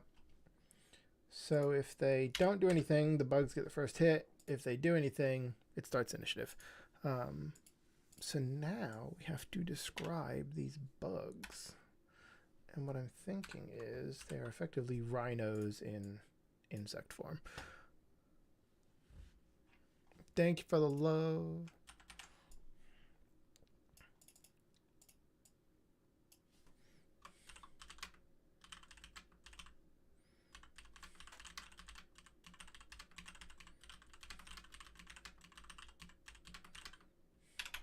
No. So what I was thinking there is that we were going to do I'm doing good. I'm tired because I sleep in 3-hour increments, but I wanted to get this started, so I'm starting this now. And to catch everybody up here for what we have is we did the random wheel picker and we got based on a video game, which I was terrified about. We did a random video game and we got Super Monkey Ball. We had to look up the story of Super Monkey Ball, which is effectively a Mario Bowser Steals the Princess story, but we all know about Monkey Ball moving around. The bad guy in that is called Banboon. So we came up with this concept of a monkey trinket that has been stolen. You are on like a Jumanji style river area. You get a message in a banana where these monkeys have decided that they wanted to they want help. You go rescue them, and the end boss is going to be a fight that is on a moving platform where you have to make deck saves in order to be able to do it, kind of like the game Super Monkey Ball. And of course their trinket is going to be, I guess, a Dragon Ball with a monkey inside of it, so it'll be a monkey ball. But that is where we caught up. We are now making that quest. That's what we're doing. I don't try to steal anyone's heart. It's a natural occurrence. I don't know what to say to that. But I'm thankful for how awesome my friends are. Okay. The horn rises from the water. So here's what I was thinking about this. From a story perspective, and the way that I like to describe things is I love giving tons of setup so that the punchline is short. And if in that setup you can get more and more confused, I think that that's better. So I could say the horn rises from the water attached to what appears to be a rhinoceros-sized bug, right? Or I can say the horn rises from the water followed by horizontal mandibles clicking as water drips from them, right? And then you're like, what the frick is that thing? And then you describe the bug. I think that that's a better way to do it.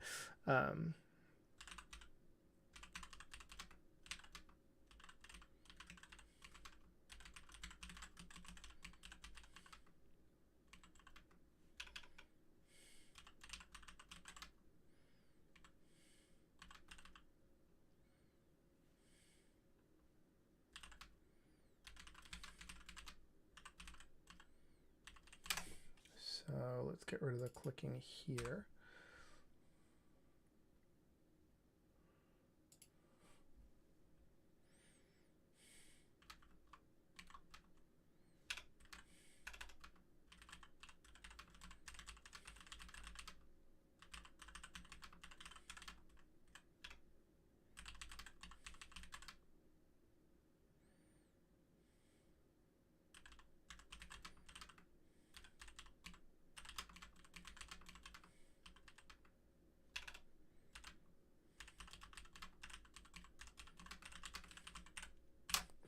Okay, so we can I can't spell mandibles, that's for sure. I also can't spell pincers. What is wrong with my spelling? Okay, so we can do something story based around this, right? But it's better to just explain it as a DM. Just explain how the fight's going to go so that people understand what's happening in there. We can still have more.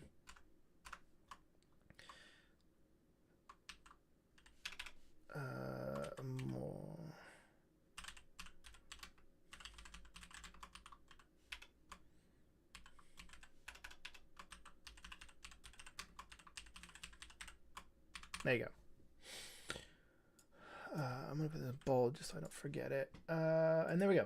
And then as the DM, we would just explain this part, what this fight is going to be. The fight isn't with HP because the bugs don't hit the players. The bugs hit the boat. So how are we going to explain this? Okay.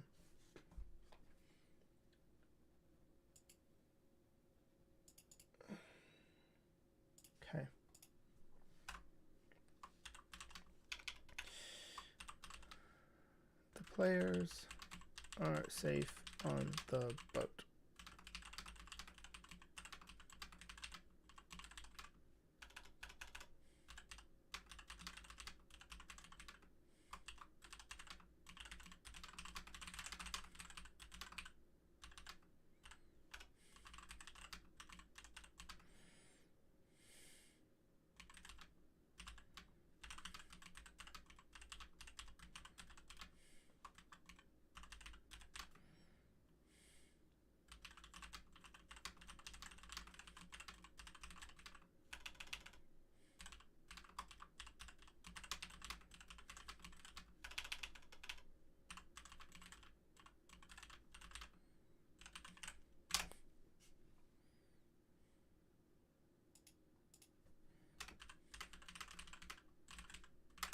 Or you'll sink.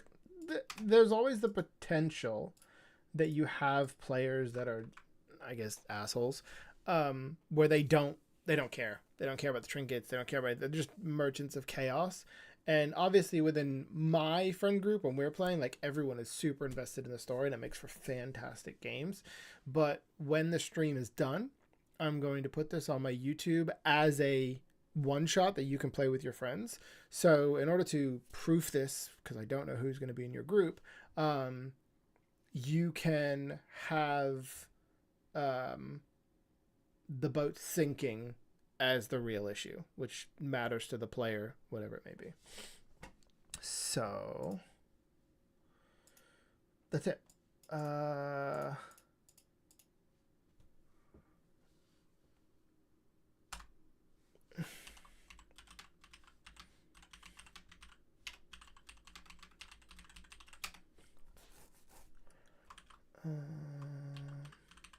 I need more trinkets. I need in the chat arguing over whether we save Maurice or not. Yeah, we save Trinket. We have to protect the boat Trinket. She's glorious. I need lists of trinkets though. That'd be funny. Spoons. I'm thinking of shiny things that would be absolutely ridiculous. I mean, I keep saying bottle caps.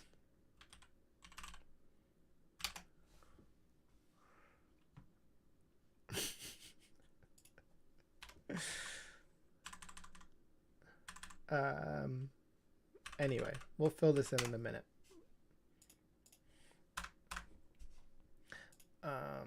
Every item is... You see me spelling favorite the British way. Every once in a while, an actual antique should fly off. Raise the stakes. I mean, they're all antiques to Maurice. But that would be interesting if, like, a full-on glorious carved statue went off that was made of wood. But, like, the eyes were shiny. And he was like, I liked those eyes. And you didn't care about the actual statue. Yeah, gotta spell it the American way. I'm pretty sure that if I spell it the American way, does it let me? No. See, I'm in England. It doesn't. It immediately is like, you better spell this with a U. So I have to. I don't have a choice. Okay. So that is our first. And now what we do is we have to do enemies. So let's go over here. And I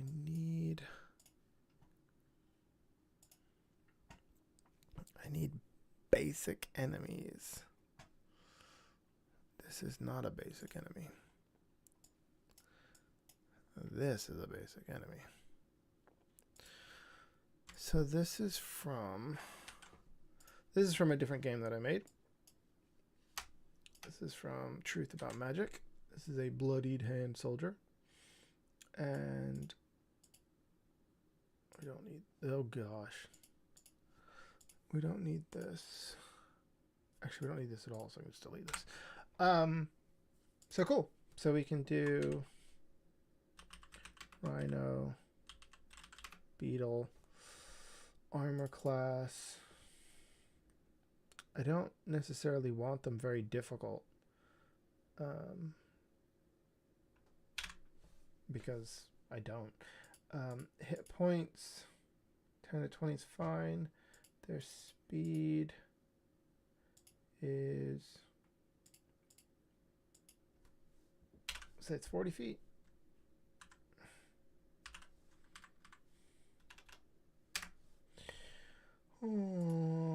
Strength. I feel like this is all okay. Like they're supposed to be pretty basic. We can maybe make this 14 plus 2. They're immune to poison, they're immune to psychic. That actually makes sense. Passive perception is 12 plus 1. Makes sense. That makes sense. And they have, let's do, I always do multi-attacks on my smaller creatures, but I don't think that they need multi-attack. I think that they need charge.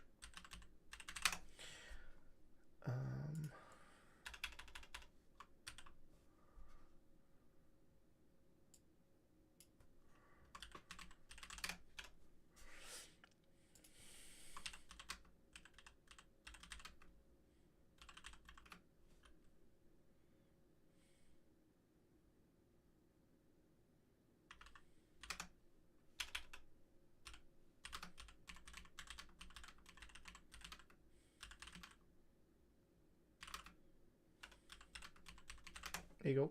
So if they cover 10 feet, they do 2d4. I don't think we're going to give them anything special. This is going to be a really basic fight because we want this to be over pretty quickly.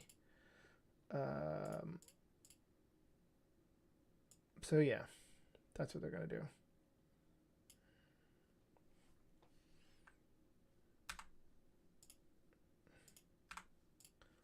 I think this is it.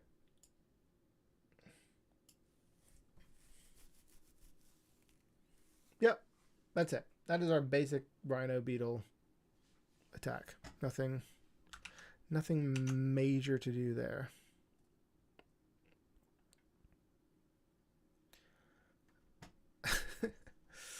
Yeah, so it pulls back.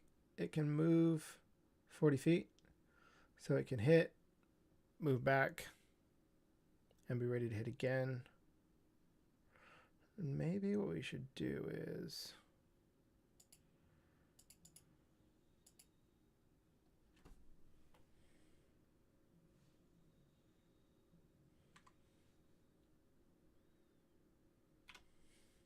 $15 feet.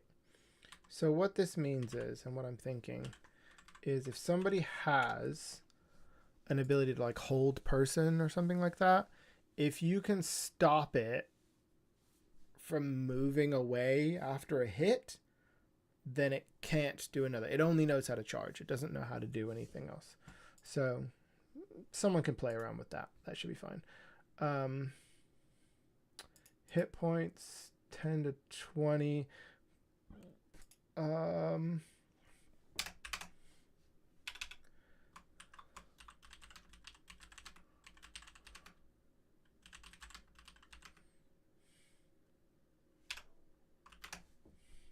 There you go. So they leave after being hit, and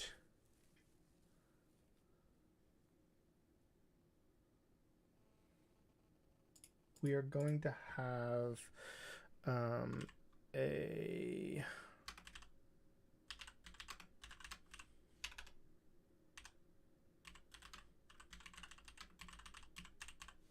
there you go. So everyone gets at least one, because there's one beetle per player. Everybody's got at least one. And then we're going to lock all those together. That's fine. So this moves. Yep. Wait, did I lock that or do I want to group that? I think I want to group that. There we go. Cool.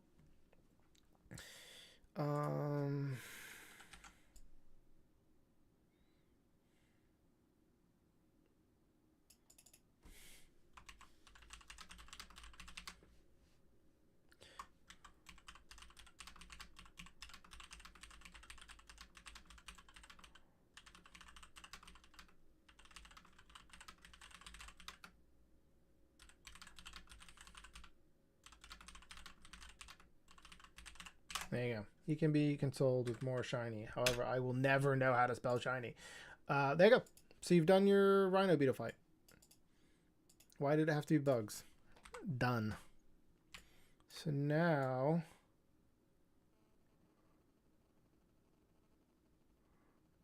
we can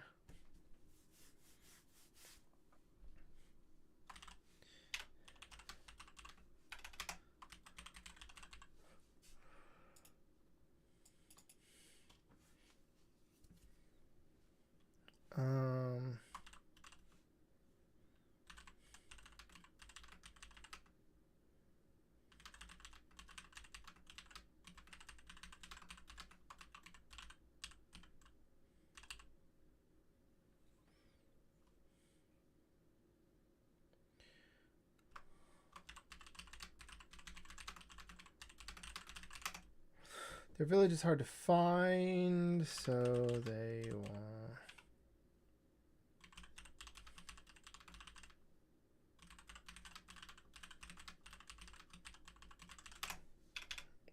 So this would be where I'd like make different characters for, you know, what's Hadowsy A called? What's Hadowsy B called?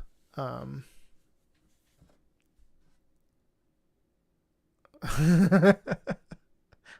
glad that you're getting paid.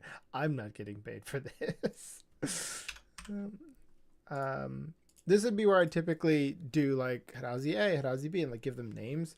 If any of you want to give them names, we'll put it in here. But otherwise, they're ancillary characters, so I don't necessarily want to give them a ton of names because then players might get attached to them.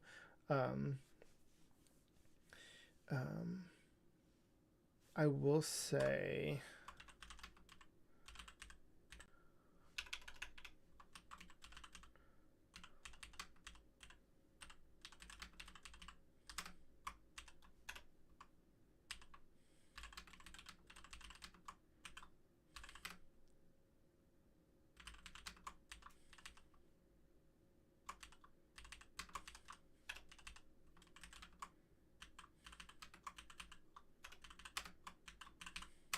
there you go.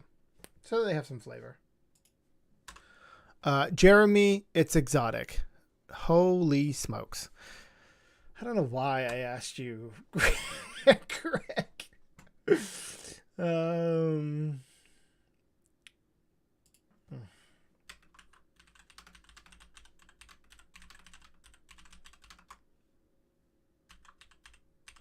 you go. One of these can be called Jeremy. And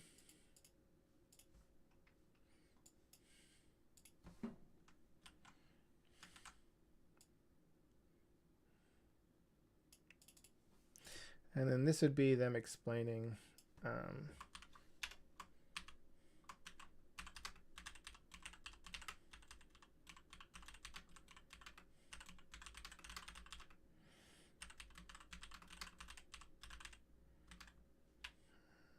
let's add stolen.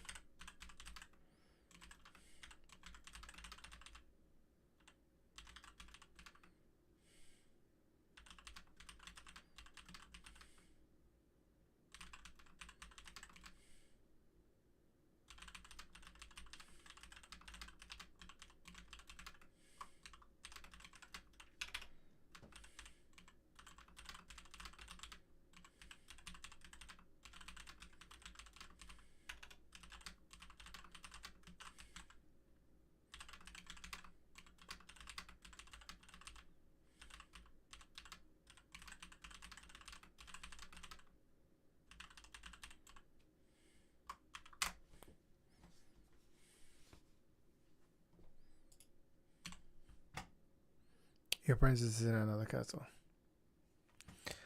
Yeah. No, we're going to keep this monkey ball in here. What is inside? What is inside that is a horror for a bunch of monkeys? I mean, they're afraid of water. Apologies. I'm thinking like a plague that dries up all of the water or the land or something so the river doesn't flow right, or a monster or something in there. Either one would be fun.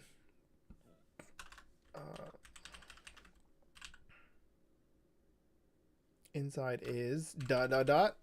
You let me know.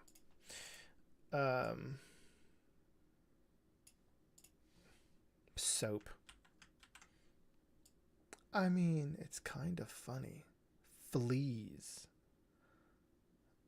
Oh, fleas would be interesting. Fleas would be interesting because fleas are bugs, and we've already seen what the other bugs look like in this world. So, if there's a swarm of fleas, do you really want fleas the size of Audis? Like, I don't know if that's good.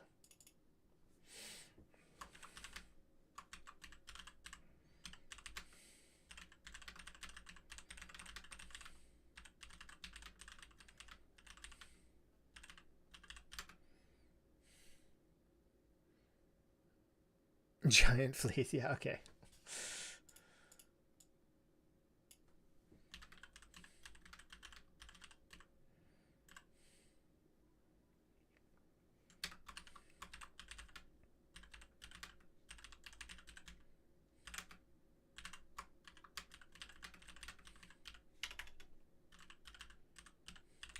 They itch terribly so.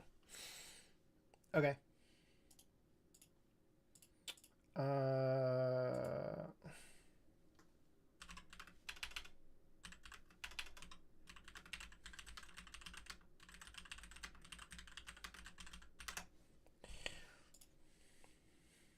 Okay. So now we have to do the temple.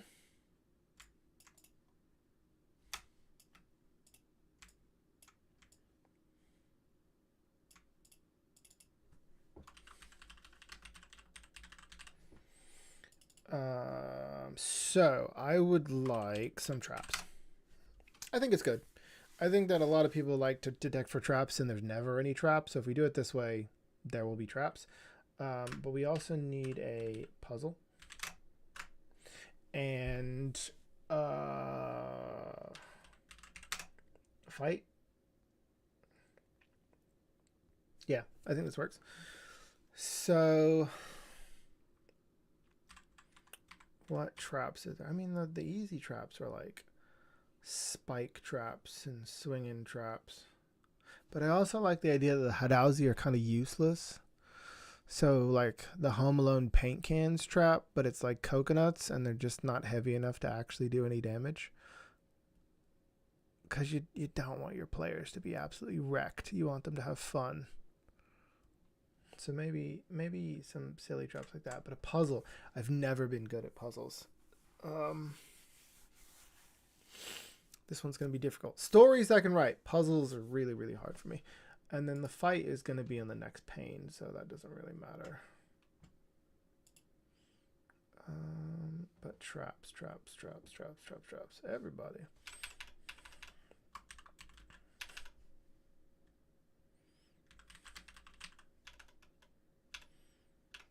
We also need a temple description, so this has to come down here.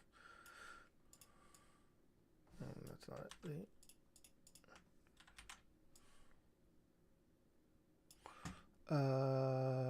Let's look up Super Monkey Ball temple. Did they have a temple in their game? Let's model it after that. They have a couple. Oh, they're all just like standard ancient Japan temples. Wukong! Yeah, they're all just standard temples. Nothing special. Okay.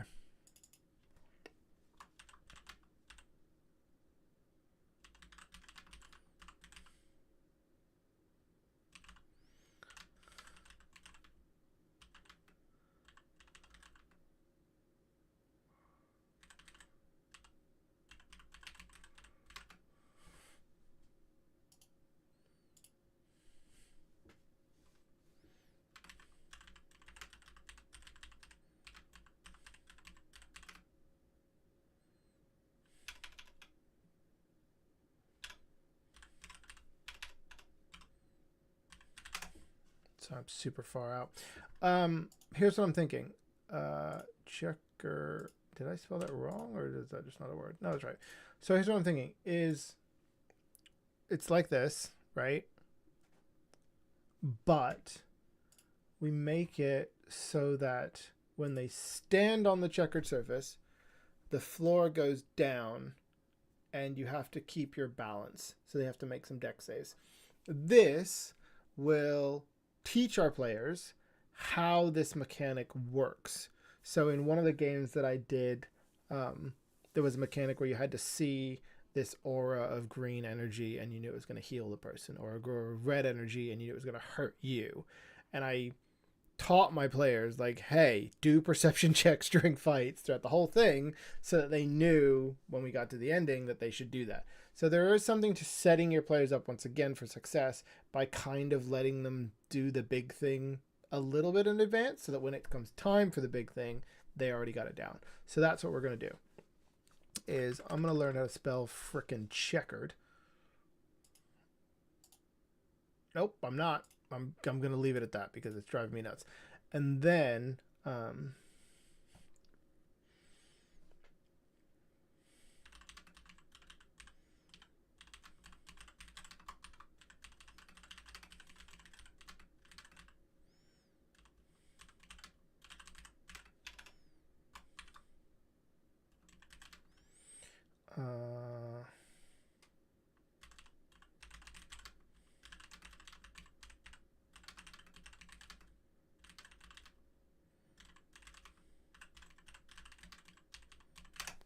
okay.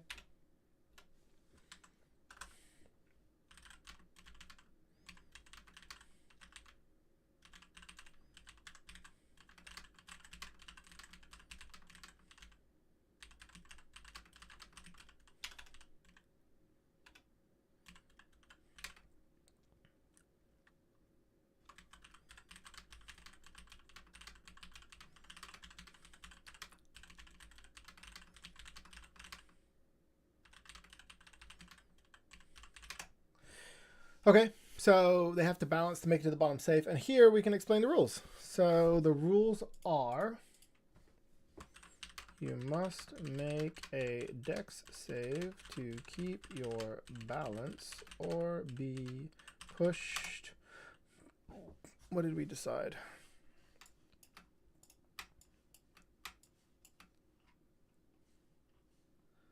You must make a dex save or be pushed 15 feet.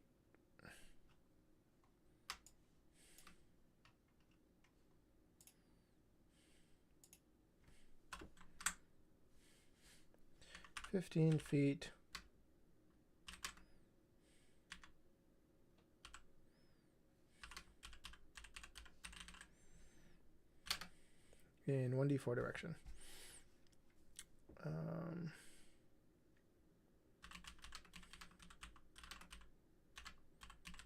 So you're always moving at least 5 feet.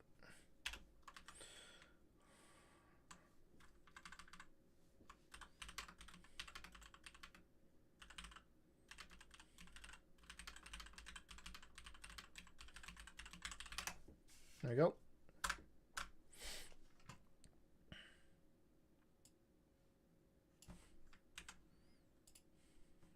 Okay, so we've got our premise down for what's going to end up in our boss fight. We're teaching it to our players in a preamble, and then they are now moving down into the temple.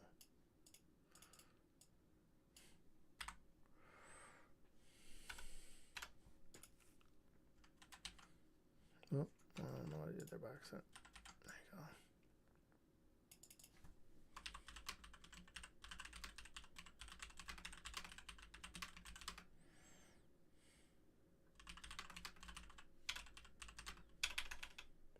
And with a shudder and a cloud of dust.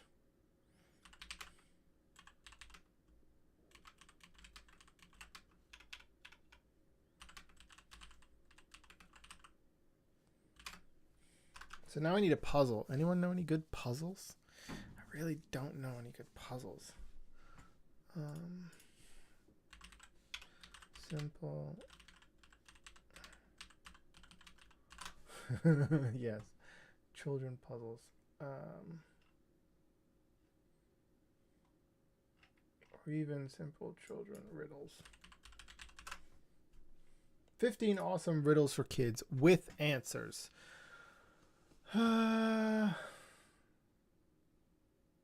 What has a foot but no legs? A ruler. What has a horn but doesn't beep? A rhinoceros.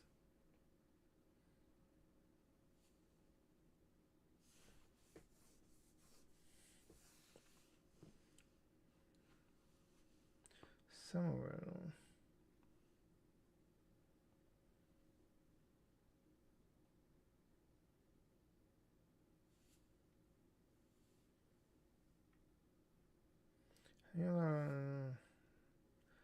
Fifth grade students.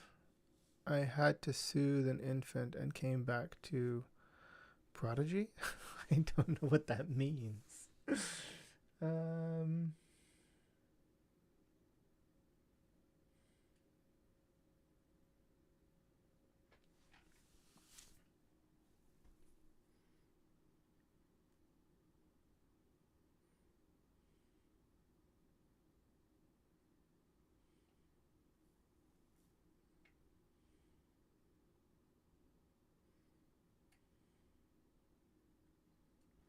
What has a neck but no? The site you're on, nerd. Oh yeah, look at this. We're trying to come up with a puzzle. So our players have made it into the temple, and I wanted to give them a puzzle. Because you're in a temple. I'm bad at making puzzles, and things should be very basic, so I'm looking up children's riddles as part of a puzzle.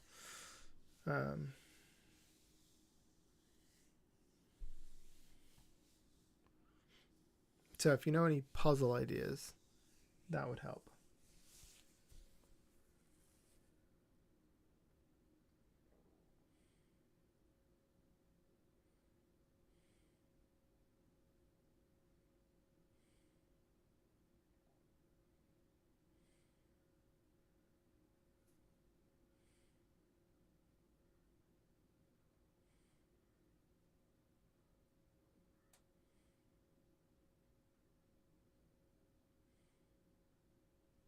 You know what would be fun, right? Is if Maurice effed up some of these puddles. Bananagrams. What's bananagrams? Don't even know what that is.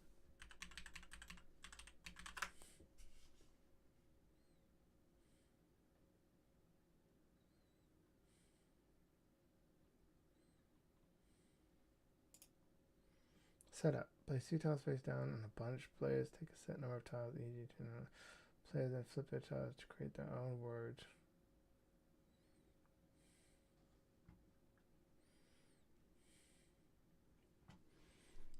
Oh yeah, that'll work. So we give our players a bunch of letters, and they have to make it across something by spelling the word.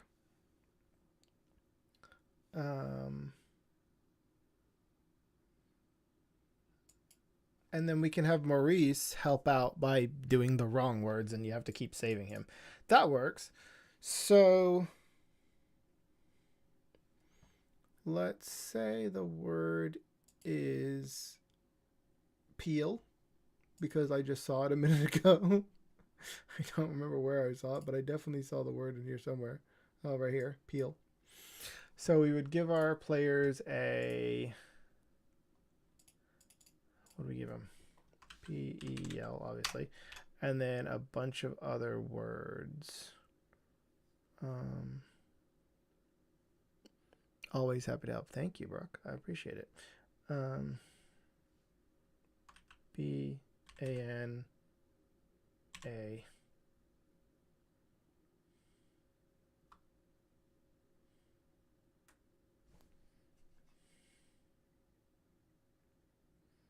See, the problem here is that banana can be spelled with a few words. So we'll give him this.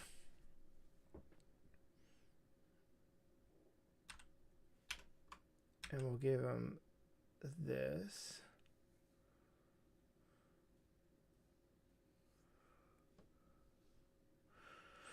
I'm thinking like tree, but you're missing an R. Banana, but you're missing an A. But you have everything for peel. Well, actually, if we say that every letter can only be used once,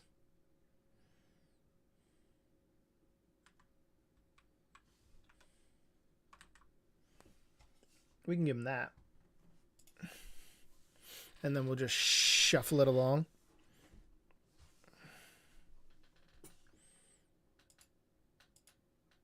That should work, right?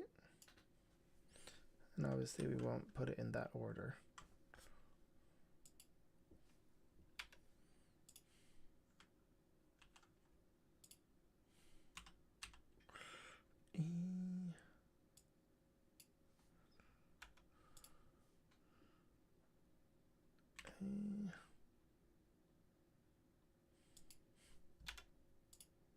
L. There we go.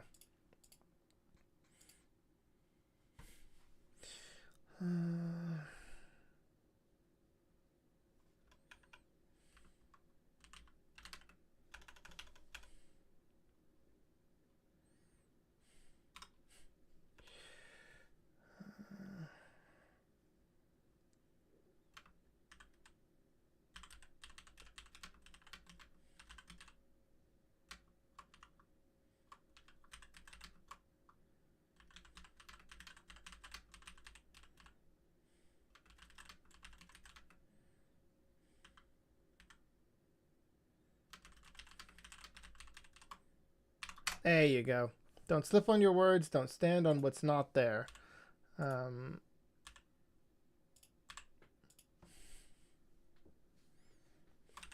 floor is lined with letters.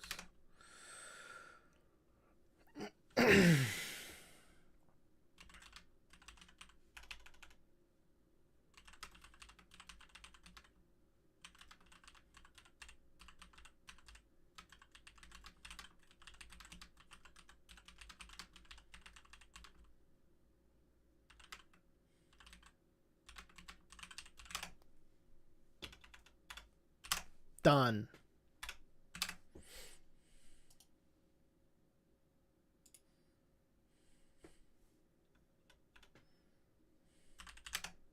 Boy, I can't spell. There you go. And so we'll put that on the screen. We can have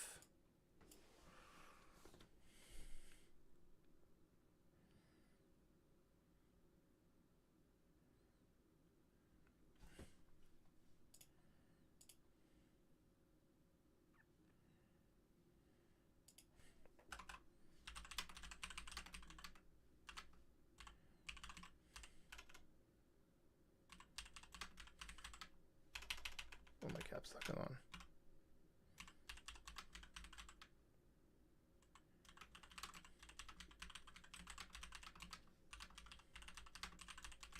There you go. And then we can have Maurice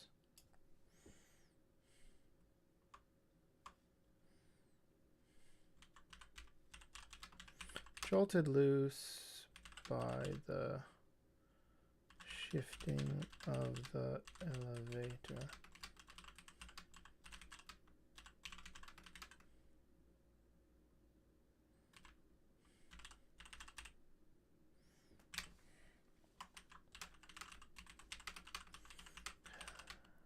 And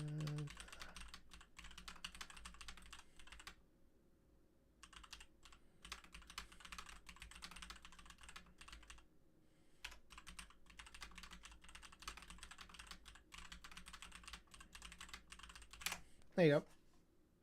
So now Maurice can help out. He can fall on the letter P to let you know that it begins with P, and then hopefully everyone figures it out. Or he can fall on a B and then fall through, and you have to make a dex save to save him. Dex save to grab Maurice.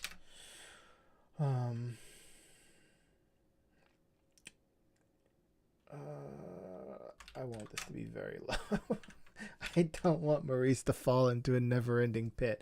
So we're going to make it a deck save DC 3. But for some lore, Maurice...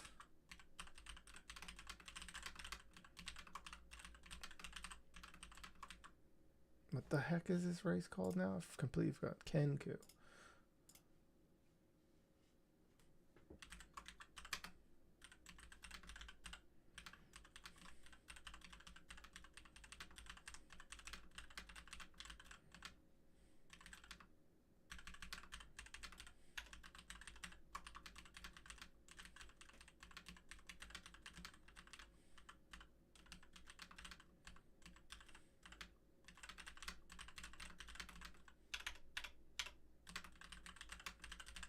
There you go. We've added in the lore of Kenku. Thank you, Brooke, for letting me know about that. So he is now going to wander away from the puzzle after nearly getting himself killed, dropping some lore about the Kenku, and then our players can finish solving this puzzle. And if he needs to come back and kick over a rock, he can do. Okay, puzzle done. And then our final boss battle, right here. So we will do it.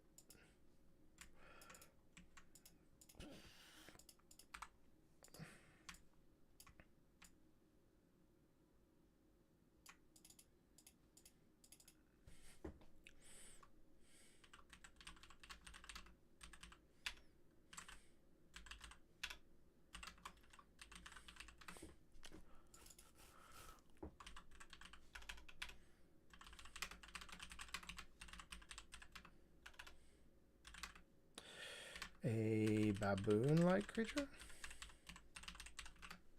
Okay. An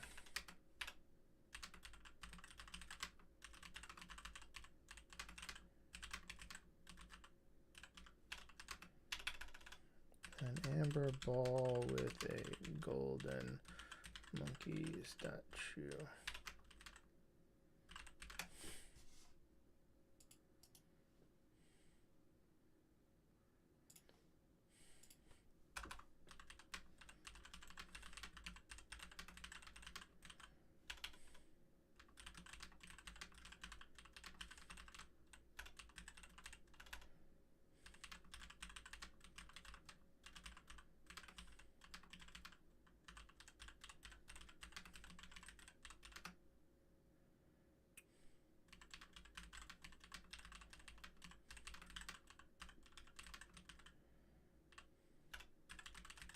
There you go. So he's clutching at this monkey ball. He's telling everyone, don't come any closer. The floor is perfectly balanced. And of course, Maurice is going to move on to this thing. He is going to apologize profusely.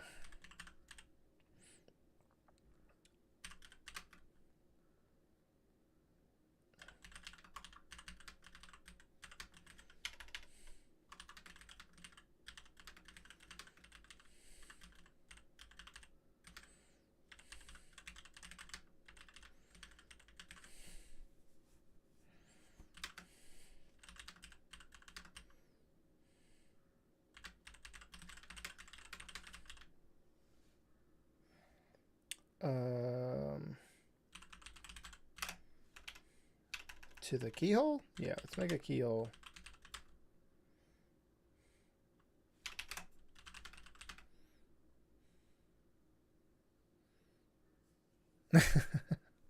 Thanks. I mean, I'm making it up as I go along, that is for sure. But yeah, I mean, I think that it's weird when DMs like railroad non-narratively. So that's really what this is I'm pushing the action through a character, but it's a character that hopefully they like, so they're not going to get super pissed that they are doing it, and everything is within character, you know. Doing it for the shiny, doing it for whatever. Like, this was a very clever character to make, so thank you for suggesting a Kenku, and I like Maurice. And I will never call him Sparkles. Yeah. So we've decided that there is a Granny P was around forever. That's true. Granny P does the whole thing. Granny P is actually the ending, isn't he? Okay, so we've decided that there's a keyhole, which means bad guy explains keyhole. Because we need to explain the stakes of this fight, right? So, and then I think we already did that up here. Our greatest treasure is still untaken to the temple. The light from it will open the door, right? So we will have this baboon holding up the monkey ball. He is going to explain his thing, which is that once the moonlight, for example, hits the monkey ball, it'll open up a keyhole so that he can open up the locked door. As soon as the light hits the monkey ball, it opens up the keyhole, but it also makes it shiny, which is where Maurice is going to get involved. And so now you have a boss, the party, a random Cancun on a moving platform, all trying to get to this keyhole, and they can all be moved 15 feet in any direction. And that's going to be our final boss battle, which is as Super Monkey Ball as you can make it, I think. So let me write this out now.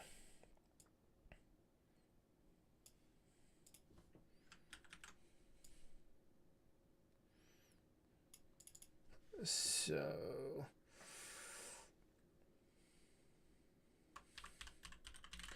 the temple.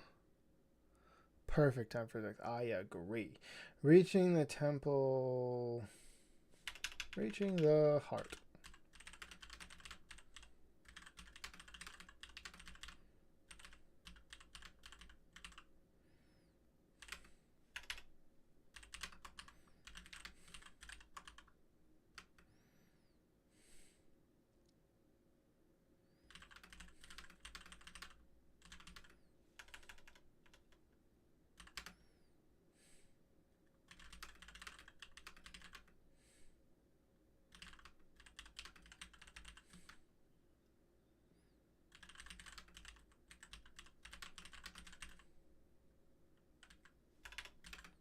He's got a red bottom.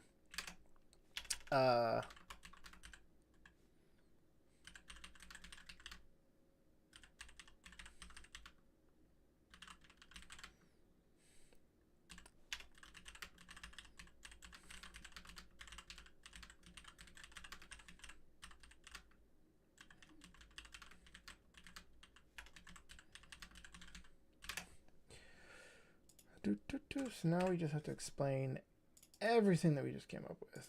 And I have to explain to myself why I can never spell the word beneath.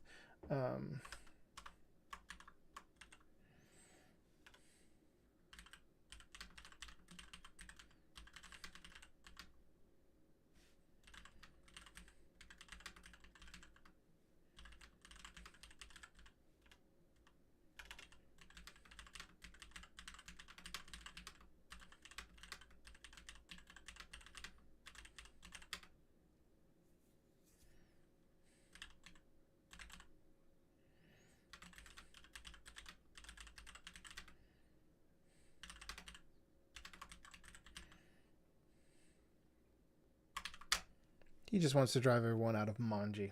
He's your generic evil, I want chaos upon the world person. It's a one shot, so we're not going to get too deep with it. So he has explained that once the moonlight hits, a keyhole will be revealed, that he's going to release it.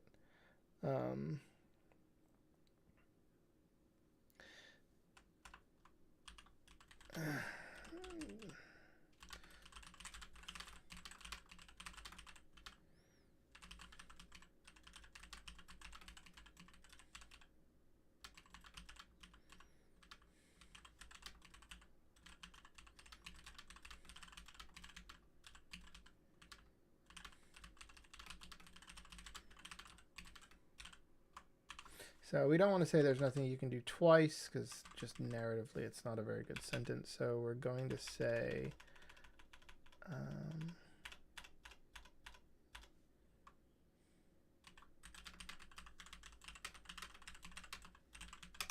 there you go. And I suggest you stay still. So we have our villain monologue, which is: reaching the heart of the temple, you see the thief figure. Don't move. His back to you, all you see is his red bottom showing beneath his cloak. A baboon-like creature holding what appears to be a golden monkey statue.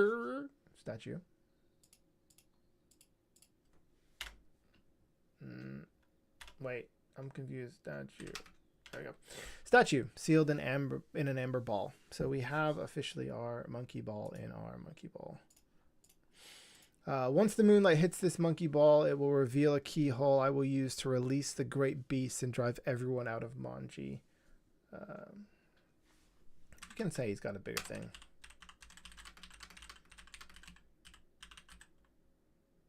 There you go. He's got a bigger thing. Driving everyone out of Manji, returning it to the baboons. And I suggest you stay still. This platform isn't balanced as it is. Move any closer and we could all fall. So there's nothing you can do. And then we will...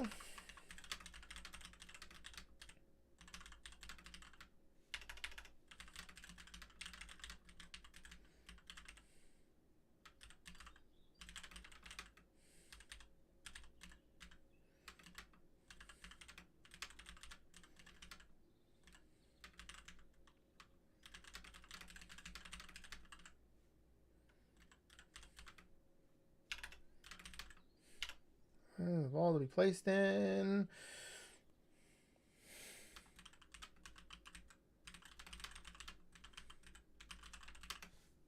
Now shining in the moonlight.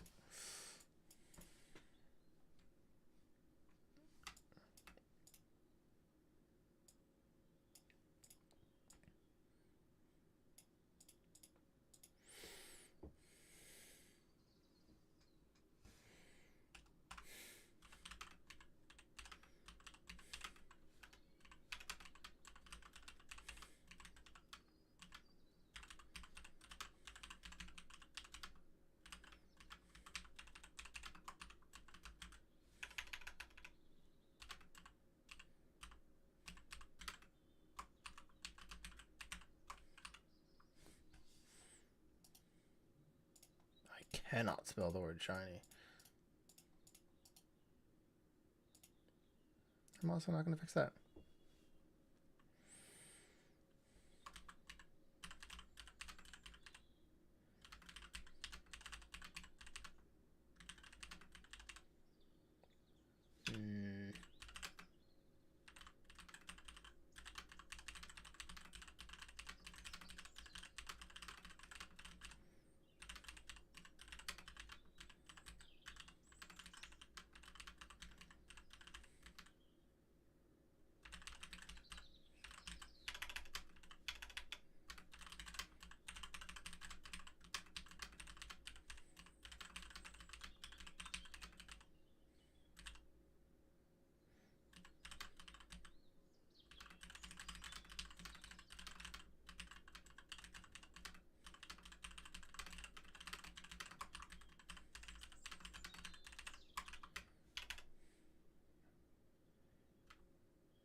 There you go. Maurice is sorry.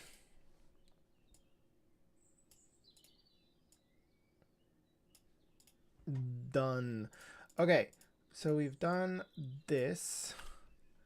We've done this. And we've done this, actually. So all we need to do now is explain the rules of the battle for our players. So...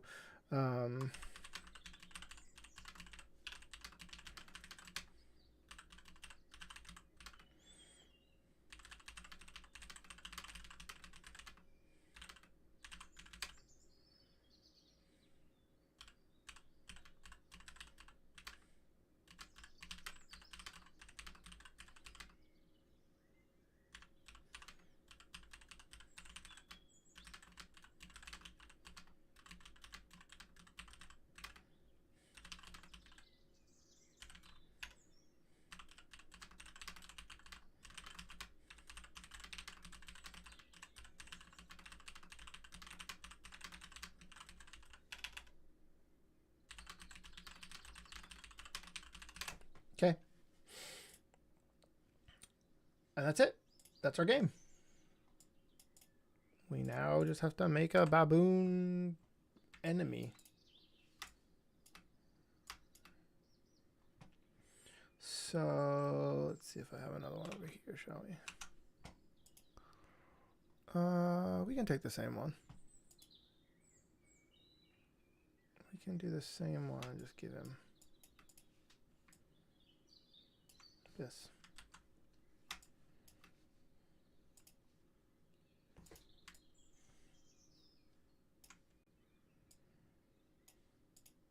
You know what's wild? Is I can hear birds outside my house. It is 5 a.m. The morning birds be morninging. Okay, so now we have the baboon thief. His armor class is going to be a little more. Let's ungroup all of these. So he's a little harder to hit. His HP is going to be much more.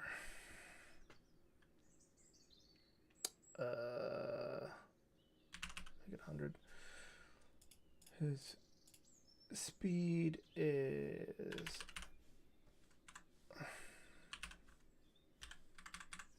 20. His dex is going to be higher so that he can make these saves.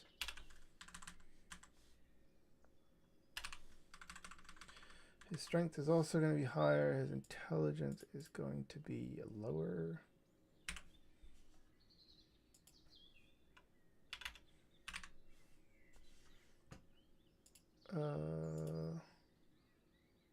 Yeah, that works. He's still going to be immune to these two things, I think. No, he doesn't need any immunities. This is a boss fight. Who the hell cares? Passive perception, not going to be needed in this fight. Challenge rating, I have no idea because this is custom. So those can all be deleted.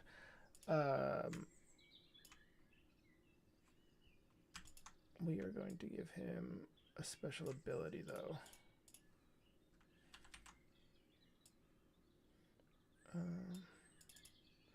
We're going to give him special ability, Handy Tail.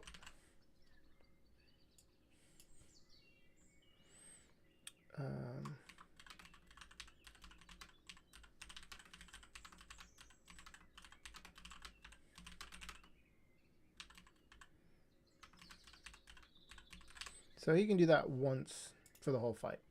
He can use his tail to save him from a dex save. Otherwise, he is going to have Mud Fling.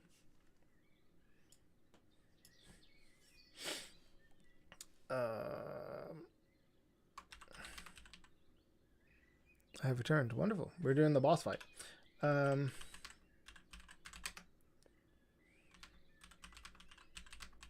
having him fling poop.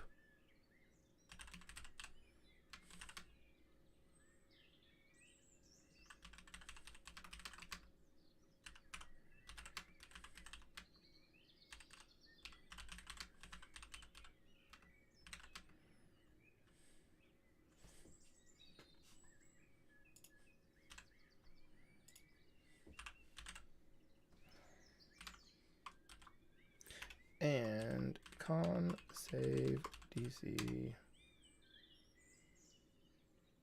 Let's just make it a 10 again. We're keeping this pretty average.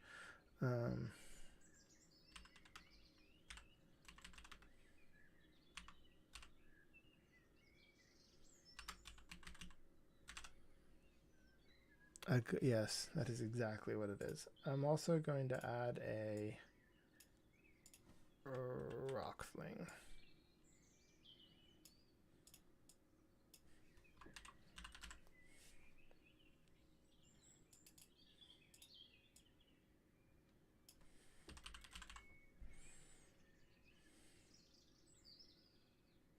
This one does not reduce.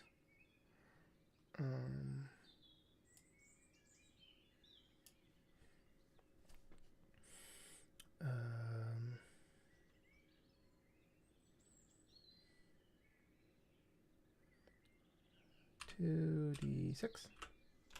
2d6 isn't bad, right?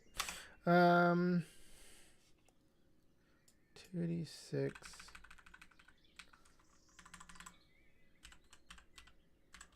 Can't spell bludgeoning, especially if I put a frickin' colon in there.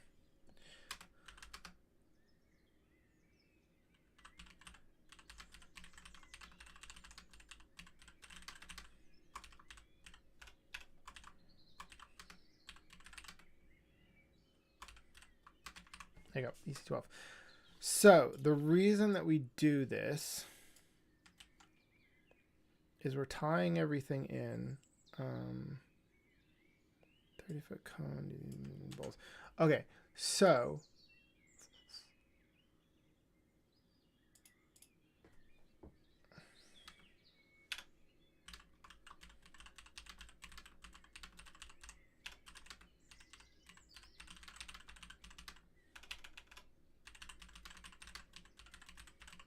okay, I didn't write it up here, but I did write it over here.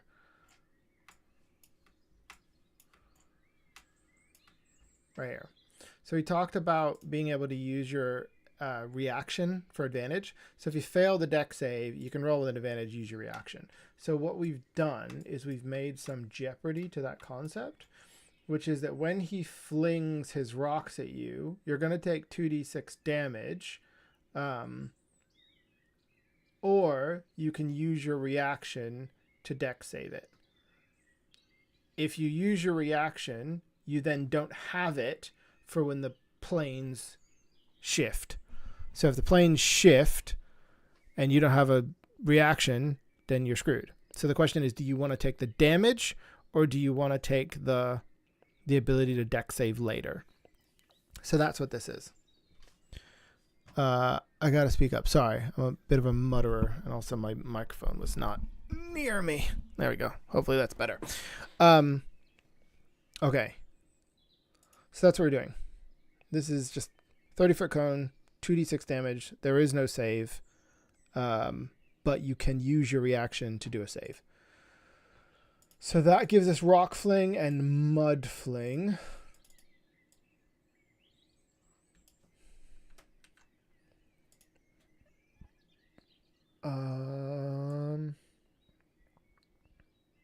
Yeah, all this needs to be in bold. Otherwise, I'm not going to read it. And then this is our boss fight. So now what we would do is we would create the arena. And the arena is going to be pretty simple. It's just a big old square.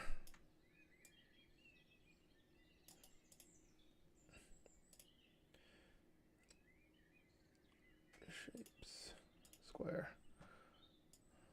Here. Okay, so what I'm thinking is big old square. Make it yellow. Give it an orange background. Solid or liquid? Wait, what's the question here? I don't understand what the question is here.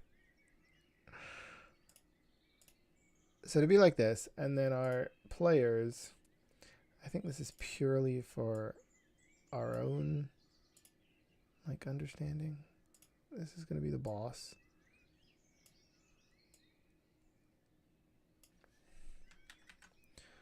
These are going to be your players.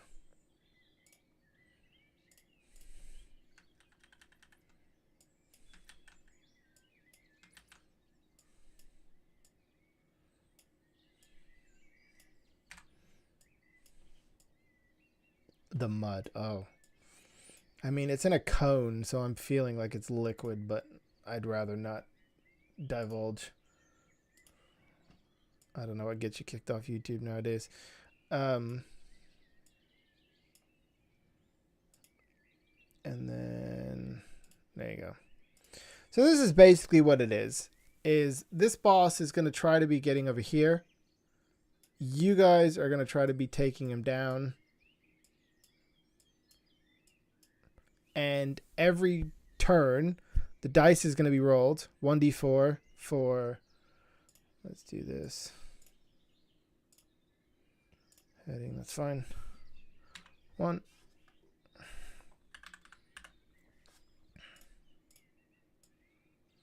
So this is 1, 2, 3, 4.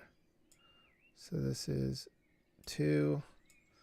This is 3. This is 4. So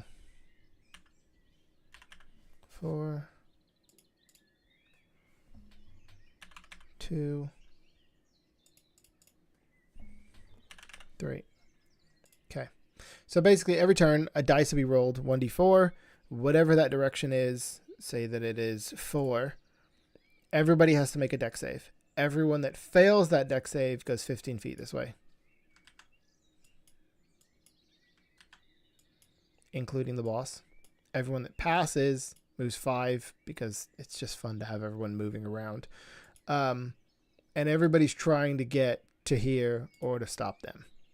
And that's your boss fight. And that is as super monkey ball as I can potentially make it. So after you win, the ending is going to be a little difficult.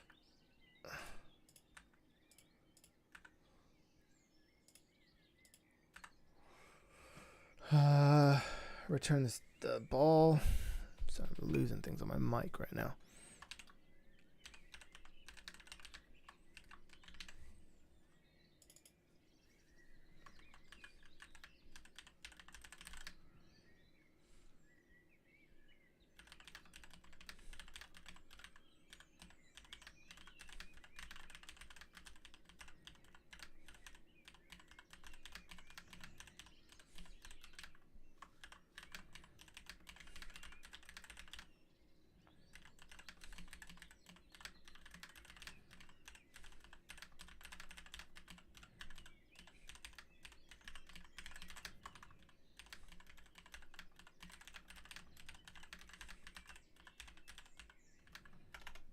There you go. You get their prime bananas from the banana hall. That is your ending.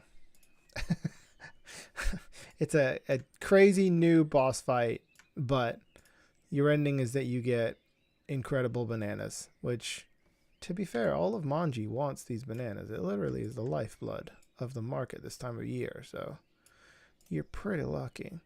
Okay. And that is our adventure.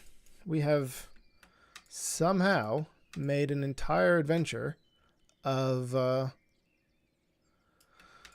Super Monkey Ball, which honestly I was freaking terrified to do. So this is actually pretty good. This part. So a couple things that I do. I have a couple house rules for myself, which are when you're at my table,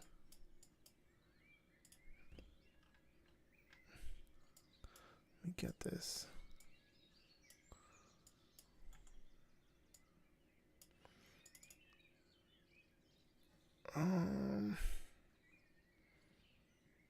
We don't need all of these rules. We just need some of them. So here's a good one.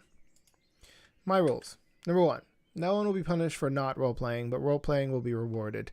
Your choices will impact checks. So what that means is if someone wants to do a fun little role-play with someone like Maurice and play out the shiny thing, I might lower the DC.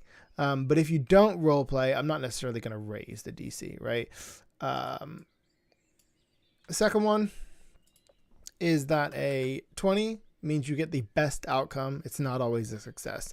A 1 will always be a comical failure because you need the comedy of it all. What that means is that if you try to convince Maurice to give you the boat trinket and you roll a nat 20, I'm not going to let you take the boat, but he might let you drive it. He might put your name as co-captain. Like, he might do a business now with you where you both run the boat tours. Like, it'll be the best outcome, but it won't be whatever it is. For my crit rules, I always do crit damage rules, roll twice and double the highest. So roll 2 dice, say it's 2d6. If you roll a 1 and a 6, double the 6. I'm not going to have you roll 2 dice and end up with a 1 or 2-1. Like, that just seems silly. So I do that. Combat checks. I typically do combat checks as a free action. There's another thing in here is this one I think is really, really important. And that is characters over players. So if a player has a joke, but a character is talking, keep it in until the character's done, right? There's so many times where people are touching their feet in role play and they're like getting into it back and forth, and someone on the side like hops in with a joke. And I'm fine if it's a character that hops in on a joke, but when it's, you know, someone just sitting at the table, like, you're not in that scene, don't ruin that scene. That's what it is. Another one that I've added to my own rules is anyone guessing DCs, the DC goes up, right? AC2. It really accounts for AC, but you're in a fantasy game that is a tabletop game with rules, and you're fighting the vampire lord or the dragon or whatever, right? And it's great to be in that moment. But when someone swings and they're like, does a 15 hit? And it's like, no, it doesn't. And it goes, oh, it's more than a 15. And then it's like, does a 17 hit? Yeah, 17 hits. Okay, so it's probably 16 or higher. Like, you're removing this mythical beast scales and ability down to a dice roll, and I'm not okay with that. So if the DC was, or an AC was 16, I've now made it 17 because you guessed. Because I would rather people keep that to themselves and let everyone just roll as needed, right? Otherwise it becomes a game of who can hit the number that we all know it needs to be. Just keep it to yourself. So yeah, these are the rules that I would probably put in place for this particular adventure. I have a bunch of others, but for this one, I think these ones fit pretty nicely. And so now let's move all of this up,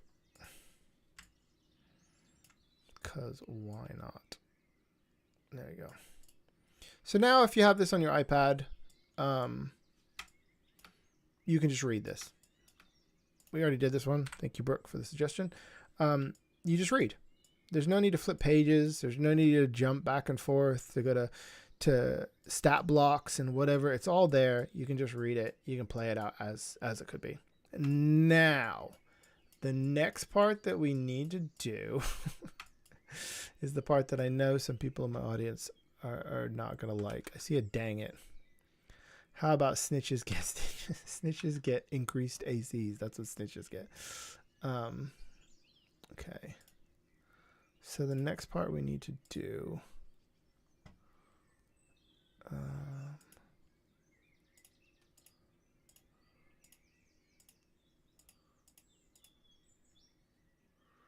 is trash.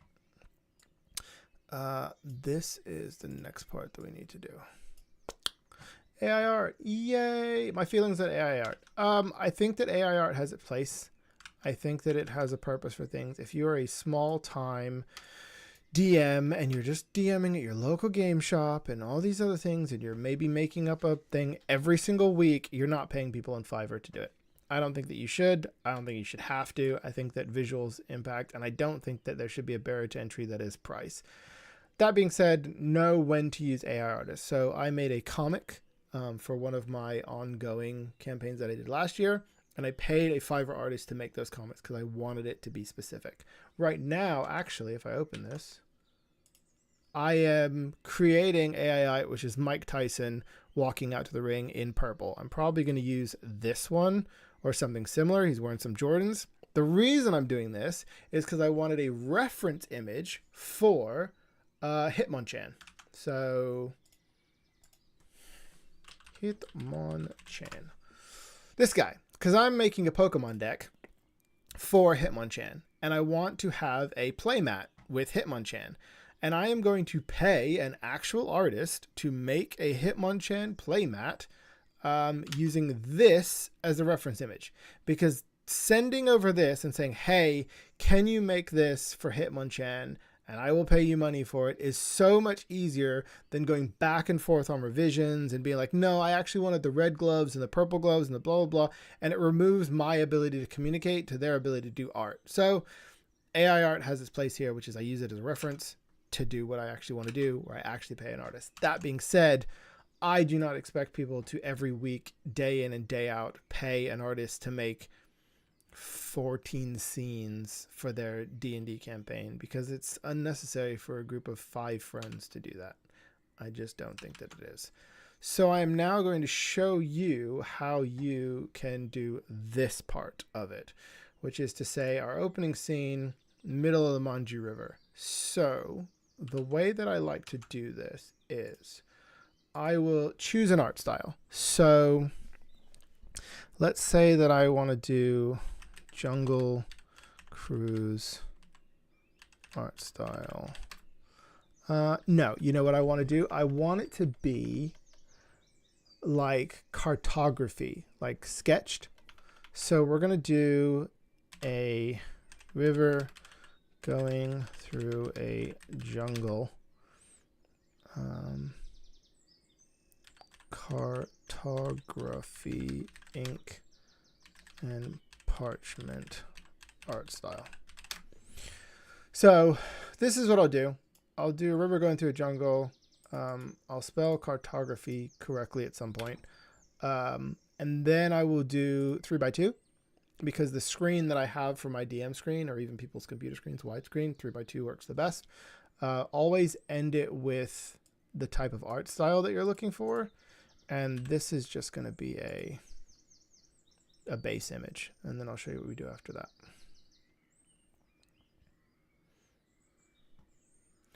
Dun, dun, dun. Also, I'm so hyped for my playmat when I eventually get it built.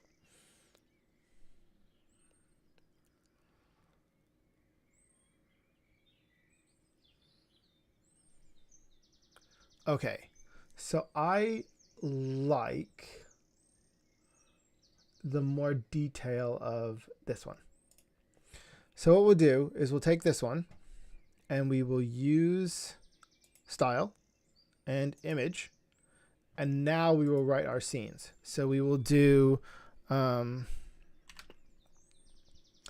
a port in the middle of a jungle next to a river. And now we don't have to do this anymore, but we will do ink and parchment art style.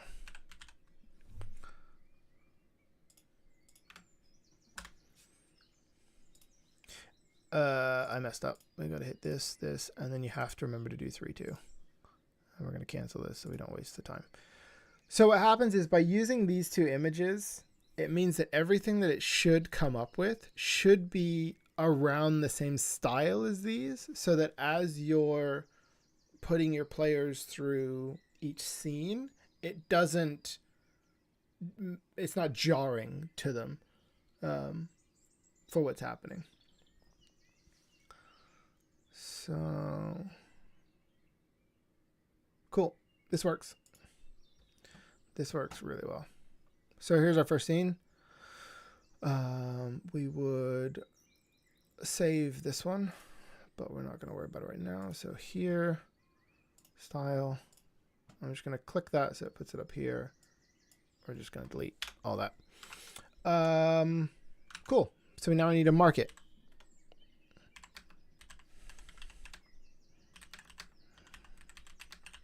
Market in a jungle town. Art style, size, done. And that's really it. We always keep the art style ending. Ink and parchment art style. Oh, I misspelled the word town. That's going to be a problem for it, I'm sure. There you go. We always keep the ending, ink and parchment art style. We use the reference image so they all kind of stay together. And then we just build based on what we have in here. So we have our opening, the Oasis output refreshments. It's the market is where people are starting. So we're going to do the market scene. We're not going to do like the banana prices or what, like this isn't for that reason. It's purely just background so that it is available. We're going to do a boatyard probably for Maurice and Trinket. So this is looking from above. think I want ground level view of, yeah. I think it's going to continue to look from above if we keep using this reference image. So we're going to tell it specifically not to look from above, and then we'll use one of these as our new reference image probably so that we can keep the art style. But nope, that's still not doing it. So let's do first person view. And this is why you would pay somebody to do this, because it will end up exactly as you want it without having to do this. But I don't need exacts for scenery. It is unnecessary. What do we need after this?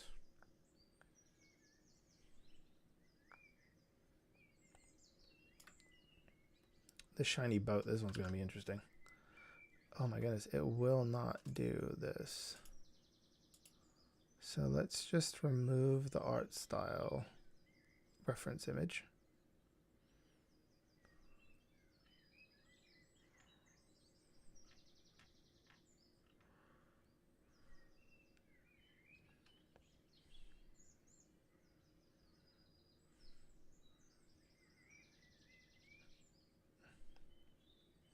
Cool. We already did so many in this style that it now knows what we want. Okay, cool. So we now have this. We can use this as our reference image for style. Here, ink and parchment, and we will do a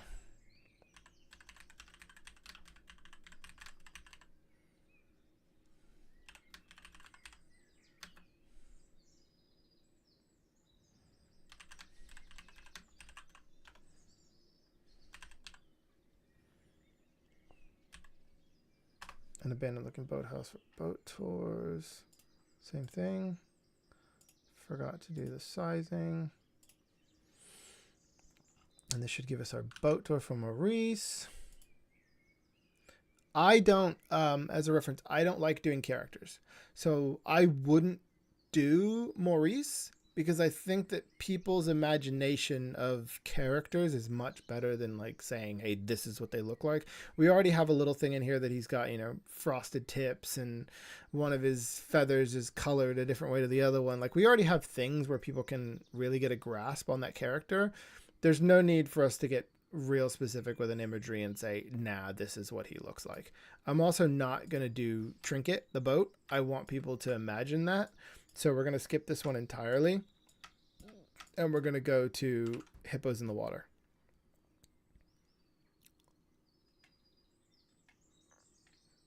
This one will work. So we're now at the boat yards and the shores. Click these two first. I'm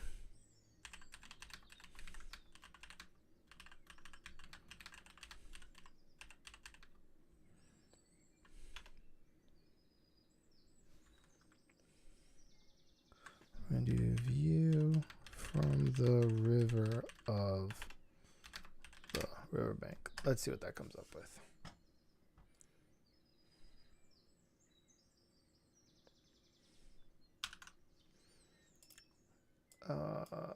Once again, the enemies.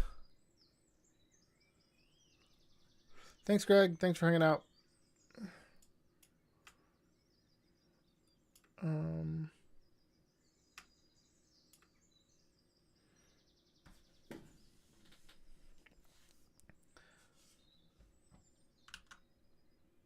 There you go. So we can see some hippos. I'd probably go with this one. Looks friendly. Looks nice. Looks good. I'm not going to do the bug. Once again, I want people to kind of imagine. I mean, we can see what it comes up with, but I'm not really into it.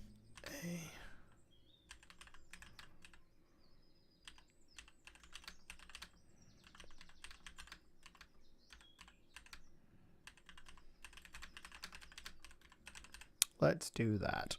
Let's see what it comes up with. You get your rhino beetle fight.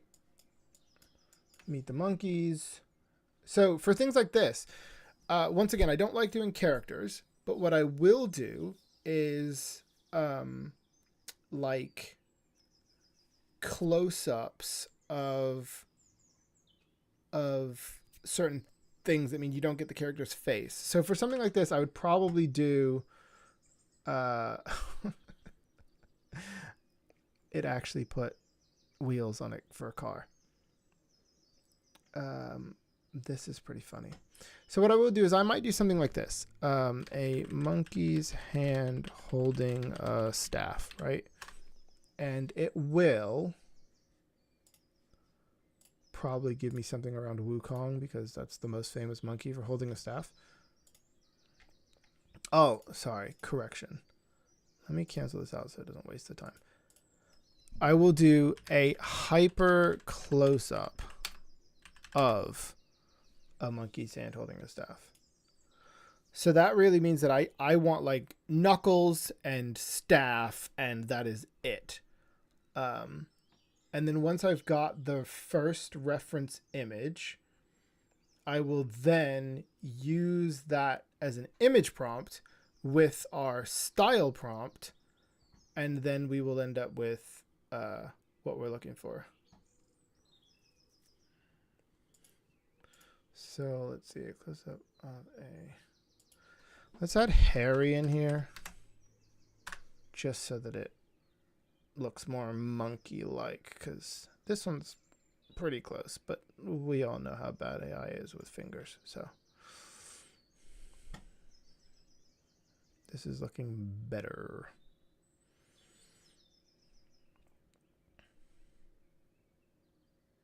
There you go. This one's probably going to be the one that we use.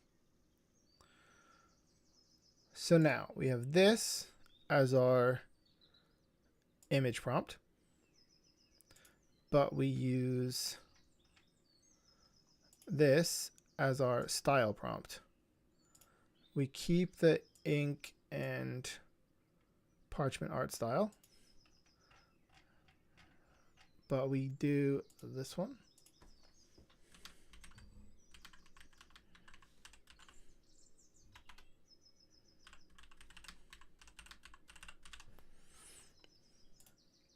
Ugh, and once again, we forget to do the frickin' sizing. There you go. And so hopefully it'll come up with what we're actually looking for. But that will give us this moment when you meet the Hadouzi on the shore of the river. It means I don't have to give away any character faces. You can have all this greatest treasure talk, and you know that you're talking to monkeys, and they're on the edge of the river, but I'm not giving away characters. That is totally fine. We would then do our temple. 99% of the time, these images are what I'm doing like 20 minutes before I have to actually DM. So I'm thankful for the speed, but I'm also always super late on it. So this is good. It just didn't hyper the way that I want it to. So we will just rerun it, to be honest with you. But we can carry on with the rest of this. So here, here, here. Large set of stairs leading to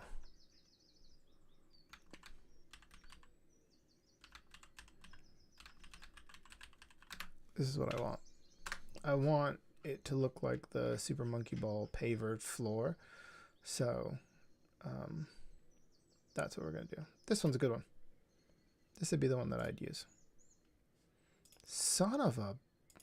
I am so bad at remembering to do the freaking sizing. If you've never used Midjourney before, you actually only get so many generations a month.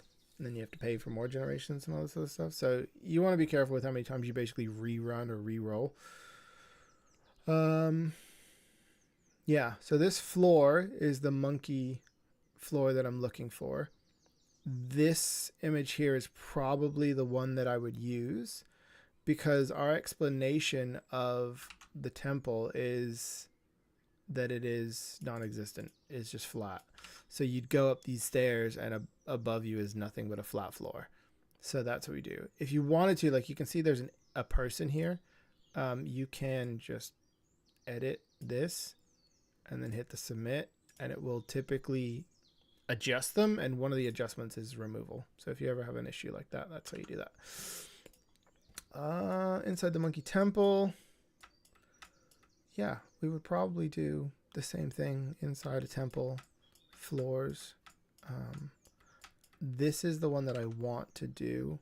Oh, so you can see here, it removed that character, so you don't need that character anymore. This is the one that I want to do. I want it to be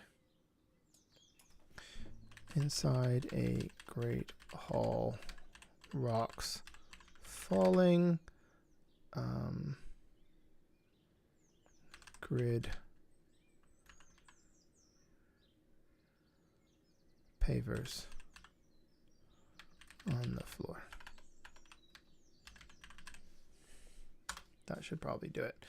And then the other one that's actually really hard is taking this style, making it the right size, doing it in the right art style, but doing a top-down view of inside a temple with square grid pavers. So what I'm trying to do here is I'm trying to make a battle map.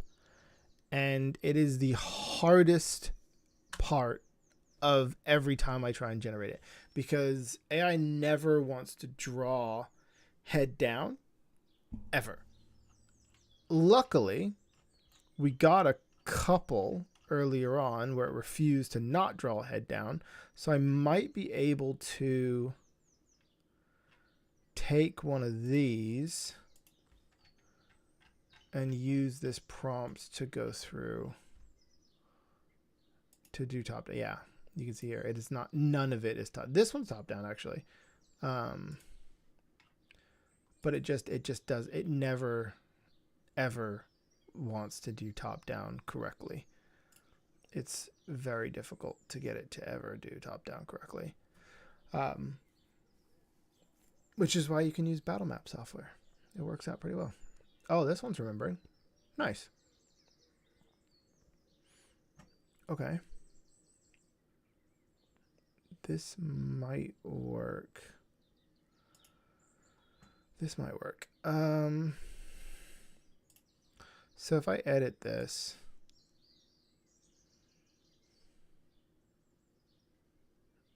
I make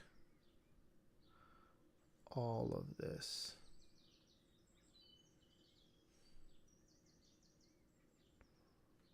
a gridded floor.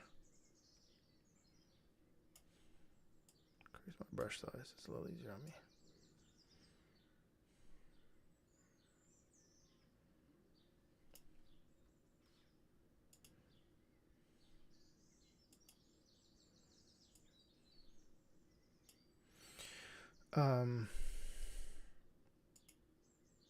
Nope.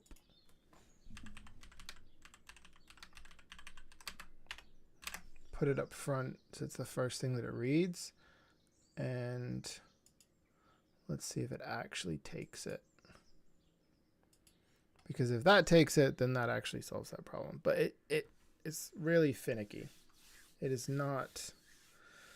Oh, it's already done a bunch of trees, like as many trees as possible.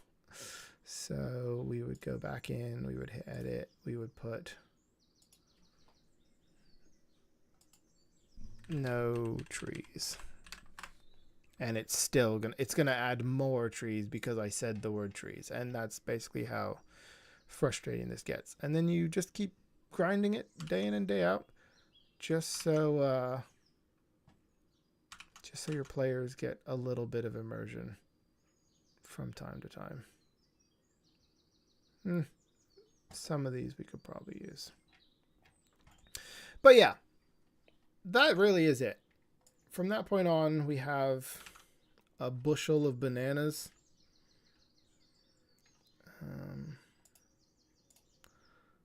So we'll do that.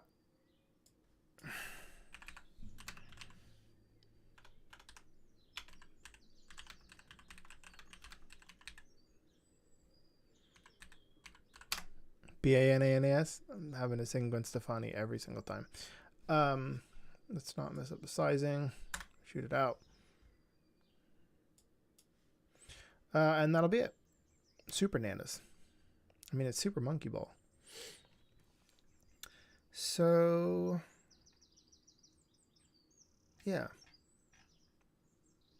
Let's see what it comes up with for these bananas. I mean, it's going to come up bananas. It's not going to F up bananas. But yeah, that's it. That is an entire one shot based on us spinning a wheel to get Super Monkey Ball, to figure out what the story of Super Monkey Ball is, to probably completely ignore the story of Super Monkey Ball, but their enemy is a baboon, which we did put the big boss as a baboon creature, and we have made an entire one shot off of a random wheel spin that got us Super Monkey Ball, and everyone's rewards for doing so is the Hadowsi's preferred bananas. But yeah, there you go. I am going to chop this up, make this available. So if you want to play it with your friends, you can do so. You'll have all the characters in here. Maurice, the Rhino Beetle stat block, everything you need to do. And you can play it, and you can leave a comment on if this method helps you, and if you played the game, and if your friends had fun, and who ended up spending all their gold on bananas so you couldn't afford Maurice's services. I think all that'd be fun. But that really is about it. That is everything that I do to write a one-shot. And I have no idea how long I've been doing this for. Do I have a timer? Oh, 3 hours. There you go. 3 hours to write a one-shot for your friends. D&D is not quick. The fastest I've ever done is an hour. I knocked out a one-shot pretty quickly in an hour. I didn't have any AI art for it, though. But 3 hours is not bad. Hopefully you liked it. Hopefully it'll help you do your own D&D content if you want to try out being a DM.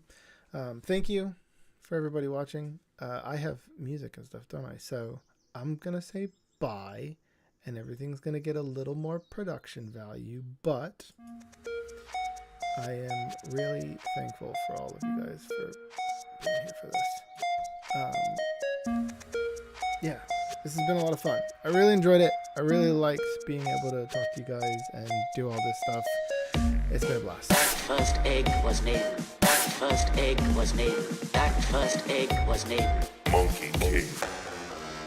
Buddha, said. Buddha. The nature of monkey was Irrepressible. the nature of monkey was Irrepressible. the nature of monkey was